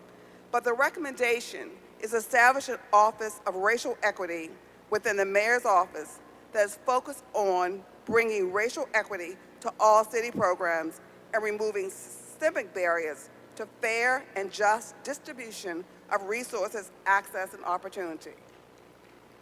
So it is about everything that you heard from every one of the panels. It came from the jobs planning group. So as you heard the young man talk about the lack of opportunity in his community, in so many communities. As you heard even Cheryl Eiffel this morning talk about the interconnectedness of all the different recommendations. And you heard the panel talk about jobs, but it was Joe talking about the policies that also, if you get a job, what happens when you're working and the child, and your actual child support. You heard talking about the transportation element in terms of that serves as that barrier. The lack of transportation access for so many of our communities actually creates a prison for neighborhoods. It limits them. And that's not just accidental. And many times, as Cheryl and Eiffel talked about this morning, in terms of the need for lots of things that happen in this country and in this city by virtue of policies that disproportionately impacted people of color. And then sometimes, historically, those policies were very much embedded in our systems, and sometimes they were intentional. But what we know now across this country, in this city, and people ask, when you have a city with an African-American mayor and an African-American city council, how can we get what we get? Well, we don't understand that lots of that unintended consequences that limit opportunity in our communities, that limit opportunity for people, that is embedded in our systems and our policies in terms of structural racism. It is really oftentimes not intended, but if you don't have a tool, if you don't have an intentionality to actually look, whether the policy is legislative, the policy is administrative, and I would also say whether the policy is sitting wherever you sit in your daily life, whether you're a business owner, whether you're a worker, in terms of you can actually look and ask some key questions about policies, about what you're doing, about what you're planning to do, whether that's going to give you the unintended consequences of racialized disparities. And so the numbers we have, the huge gap we have between African Americans and others, is not accidental. It is disproportionately built into our systems and built into the structure. And so you must intentionally disrupt it. you must disrupt it. And we must do all we can do to build and change for people and all of the great programs that exist that we're doing and need to do more. But that's not enough. Because what that means is people coming behind them, if the system doesn't change, if we're not using a racial equity lens to look at what we're doing, to ask key questions, then we're going to end up with the same old 10 years from now. So the idea you've got on your table, there's a document on your table I'm going to reference you to as I talk about this office. It's a document from Associated Black Charities called 10 Essential Questions for Policy Development, Review, and Evaluation. It's a policy application of a racial equity lens. I want to reference you that because in establishing this office is critical and for the mayor's office. But I will also tell you those 10 questions that you see there, you can, as Sherilyn Eiffel said this morning, it is shame on us, all of us, if 10 years from now what is here is still here. Because we have responsibility and we must establish a partnership of accountability with our elected officials. You have the responsibility to ask those questions.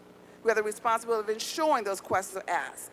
So whether anything coming before the door of government, whether it's a development deal, whether it's a transportation deal, whether it's about any economic movement going forward, asking those questions is intended to disrupt the unintended consequences of what happen in terms of systems that lead to structural racism. And it leads us to what we have now, is communities without opportunity and individuals without opportunity. So the idea of this office, and you will see in that this office actually exists, and in some cities in this country, it actually exists as legislation. But the recommendation from the OSI Solutions Summit is we really need a mayor's office of racial equity. Because by ensuring that's kind of an independent office that pushes those questions, and this is slightly different for those who know EEOC, it's also different than cultural competency. Because what happens in terms of structural policies where racism is embedded, you really, again, have to be critical to ask the questions and disassociate what we often don't do. We say, well, that's a really good person. They really mean well. It's not about good person. It's not about someone meaning well. It's about often what we don't know, we don't know.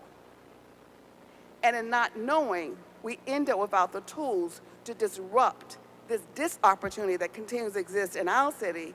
And clearly, we're today about solutions today and going forward. So we urge you to vote for having an office of racial equity in the mayor's office. Thank you. Important point right now is to think about what follows from this and how we can take action. At Open Society, we certainly will be reporting back to you on the progress that happens, at 6-month intervals, but we're really counting on everyone in the city actually following up on the recommendations. And there's some other ways that people can become involved. So I'm going to invite my colleagues and also the vice chair of our board, Joe Jones, to come up and just share some ideas with you. I'll also note that we're lucky the train did arrive, so Slangston Hughes is actually going to finish and close the meeting with some spoken word. So stay tuned for that, but first we'll hear from my colleagues and also another board member, Veronica Kuhl. Thank you. Hello, I'm Scott Nolan. I direct the Drug Addiction Treatment Program, you'll remember from earlier. And I just want to give you a couple resources. They are in your program on page 13 of a couple organizations. And clearly this isn't all the organizations that are doing great work in this space, but some that we reached out to who could use volunteers, folks who are interested in doing community organizing or community-based work. So the National Council on Alcohol and Drug Dependence Maryland is one organization that you can reach out to, and Nancy Rosen-Cohen, who is the executive director. They do quite a lot of advocacy at the state level, as well as across Baltimore City. They do a lot of work of it in terms of engaging peers and helping peers get certified. peers being individuals who have lived experience, who want to work in the field of behavioral health. So that's one organization. Another organization, Consumer Health First, whose ED is Janine Scabera.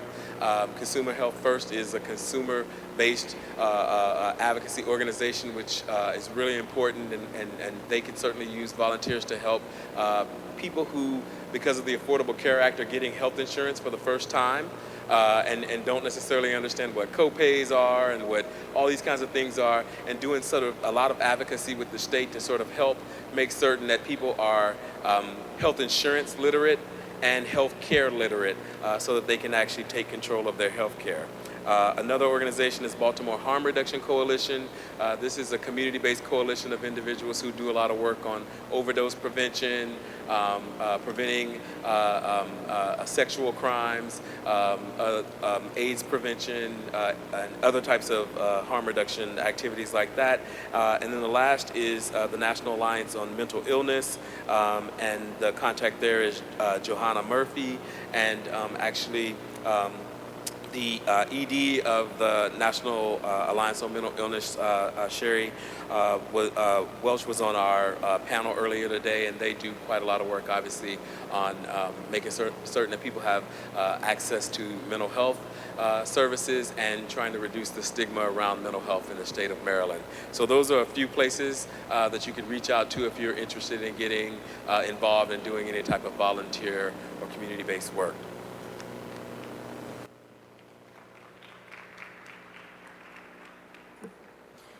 Again, referencing page 13, there are a number of organizations. If you're interested in getting involved with the justice recommendations, if you have an interest in criminal or juvenile justice, we have a number of organizations listed on page 13. If I tried to list every organization working on these issues, it would be a program in and of itself. And so we want to say that even the organizations that are listed here in your program, these are not all of the organizations, and we will continue to add organizations to the Solutions Summit Baltimore ORG website. So we invite you to visit that website early and often to see sort of what new actions. But if you're interested in getting involved right away, these are organizations that are doing work.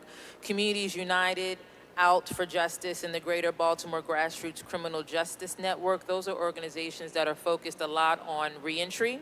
You see, we have Communities United representatives right over there. Yes, we do. They're here in force.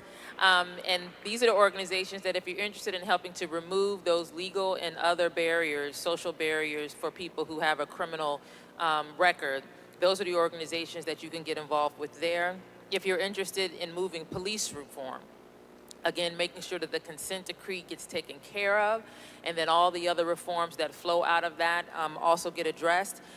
Baltimore United for Change, the No Boundaries Coalition, the Campaign for Safety, Justice, and Jobs.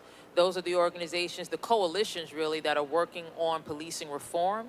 So we invite you to connect with those organizations if you want to be active on helping to move those issues. And then finally, if you're interested in helping move the issues around school discipline and creating positive school climates for our children, so again, their behaviors are being responded to in age and developmentally appropriate ways that support their success as opposed to punitive ways that push them out of school, we invite you to be involved with the Maryland Coalition to Reform School Discipline. You can see their websites and contact information right there. And again, if you have other organizations, again, these are organizations that we're looking to populate the website with that are receiving volunteers. They want volunteer help. They want to be connected to people in the community because there's something they have for you to do. We invite you to be in contact with us to add those additional names to the website. But we hope that you really do. We thank you for being here. We thank you for voting. And now it's time to get active because we, OSI-Baltimore, cannot be solely responsible for making sure these things get done. We need this to remain a community-driven effort. So thank you in advance for that.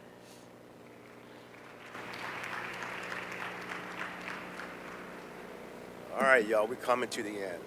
Look, first of all, thank you, so much on behalf of the Open Society Institute Baltimore for taking time out. This is a big commitment of time, but this is such an important conversation for our city.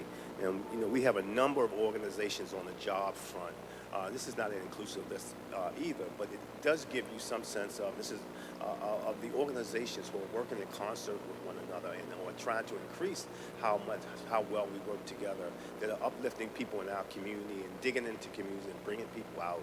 And I just want to uplift a few of these folks who are on page 13, Living Classrooms, Civic Works, the Center for Urban Families, which I represent, Catholic Charities of Baltimore, the Job Opportunities Task Force, Build, and then the ways that you stay connected to OSI Baltimore. Really think about connecting to the website, even thinking about giving to the organization, because it takes a little bit of resource sometimes to do the work that we do at OSI. It's really important that we got community contribution to leverage the support that we've gotten from George Soros over the years. I would also ask you to think about an emerging body of work that's called My Brother's Keeper Baltimore. We have a task force. We're very pleased that we've gotten co-investment from the Annie and Casey Foundation, represented today by Danielle Terrain, and the Open Society Institute Baltimore. And while we are just beginning this work as a reset, we really have an opportunity to look at the work around boys and young men of color, their families, and to uplift all of Baltimore. So thank you all for coming out, and we look forward to staying connected as we go forward, and let's push these recommendations to our new mayor and our new city council. Thank you.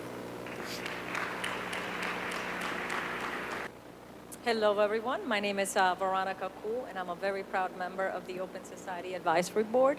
So can I get you all to get up for a second and stretch? Make sure you're all not passing out on me. I know we're almost at the end. Stretch, stretch, stretch. So today was a great day. It was a long day. And I'm going to ask you to stay stretching and, well, maybe not stretching, but up. And stay with me here. The work that Open Society does, especially today, the summit, the Solutions Summit, it's just the beginning. And we want to be clear about the action plans and the steps that we're taking. Number one, we're taking this plan and delivering to the incoming mayor, Mayor Pugh, and the 15 councilmen and women to ensure that they understand what our city, our community has acted upon and has asked for. We're going to ask them to respond.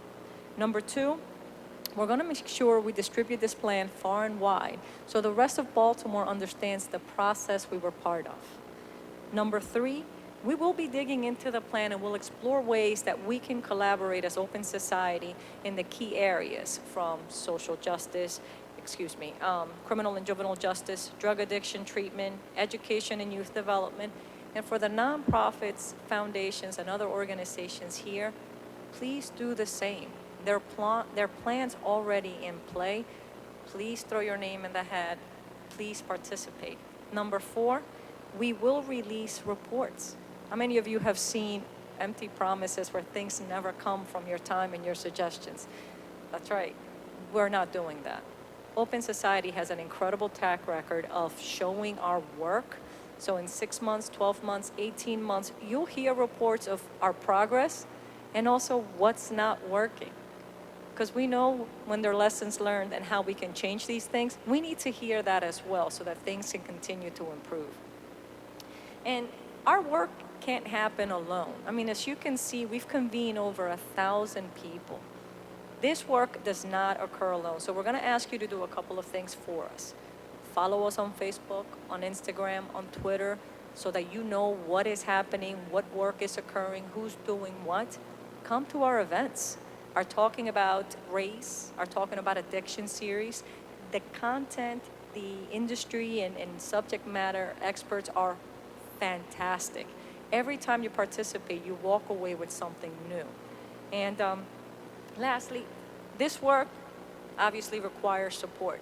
So we're going to ask you to contribute in any way you can, whether it's following us on Facebook, whether it's taking action and participating in an event, or whether it's making a donation. And you can do that right now.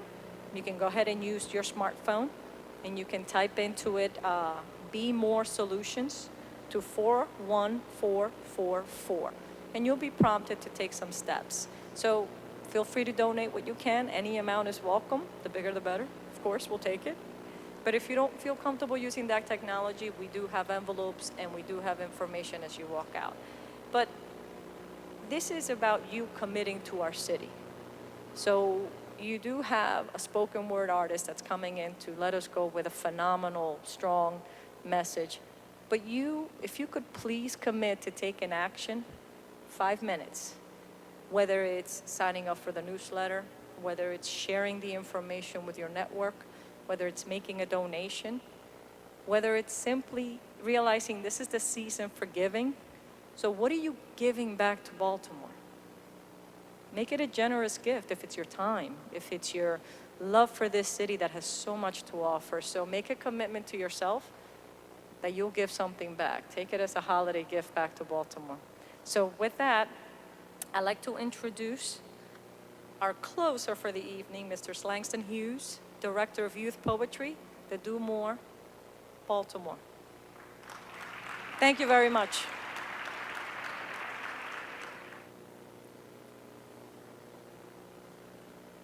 If humankind learned to see themselves in one another, then all love would be self-love, because loving yourself would be the first step. Most days, the world feels too heavy to lift up. When lifting up your own spirit feels like fighting gravity. Most days, my shadow mocks me. My reflection turns abuser. When self-love feels like depression hugging you to sleep. Brain waves that go both ways because your bipolar tendencies turn summers into winters most days. As a kid, I was diagnosed as a problem. A walking time bomb that only man-made medicines could diffuse. Bipolar tendencies with schizophrenic sheet music attempting to play a symphony in my soul. What happens when your alternate personalities won't stop whispering words in your ear? Well, I used them as prompts for poems. My mother wouldn't let men medicate my other me, so I became a metaphor for myself. The voices became my voice, turned myself into a human group piece and pieced my broken parts together. My own mental health professional, poetry is prescription prescribed as scribe to turn my pain into elixir, my poison into scripture, my personal fight into personal triumph. On the day I decided to write, instead of allowing a physician to write my destiny on the inside of a prescribed bottle. What if we had the ability to heal ourselves before giving the world permission to dim our light slowly, to kill the very thing that makes us great, that makes us break for the better, that makes us triumphant even when standing at tragedy's gate? So today I am victory. Today I am triumph over what tries to kill yet fails to keep us dead. Today I am testimonial, shouting in the midst of my soul cemetery that I am not dead, that I am living by learning to love who I am every day, that I am loving myself louder than the voices trying to convince me I'm not worth loving, knowing that in a world that lives on death, that feeds off hate, you are still worth loving. You are worth loving. Maybe we can't change the system, but we can change the way we engage the system by changing the way we engage one another. You are the cure to the sickness that this system has attempted to turn you into, proving that the best healthcare system is a consistent system of caring for self, knowing that while taking on the world, you must take the time to take care of you, because you can't change the world unless you change yourself, and you can't save everyone else unless you start by saving yourself. If humankind learned to see themselves in one another, then all love would be self-love, because loving yourself would be the first step. So maybe the best healthcare system is a system of caring for one another.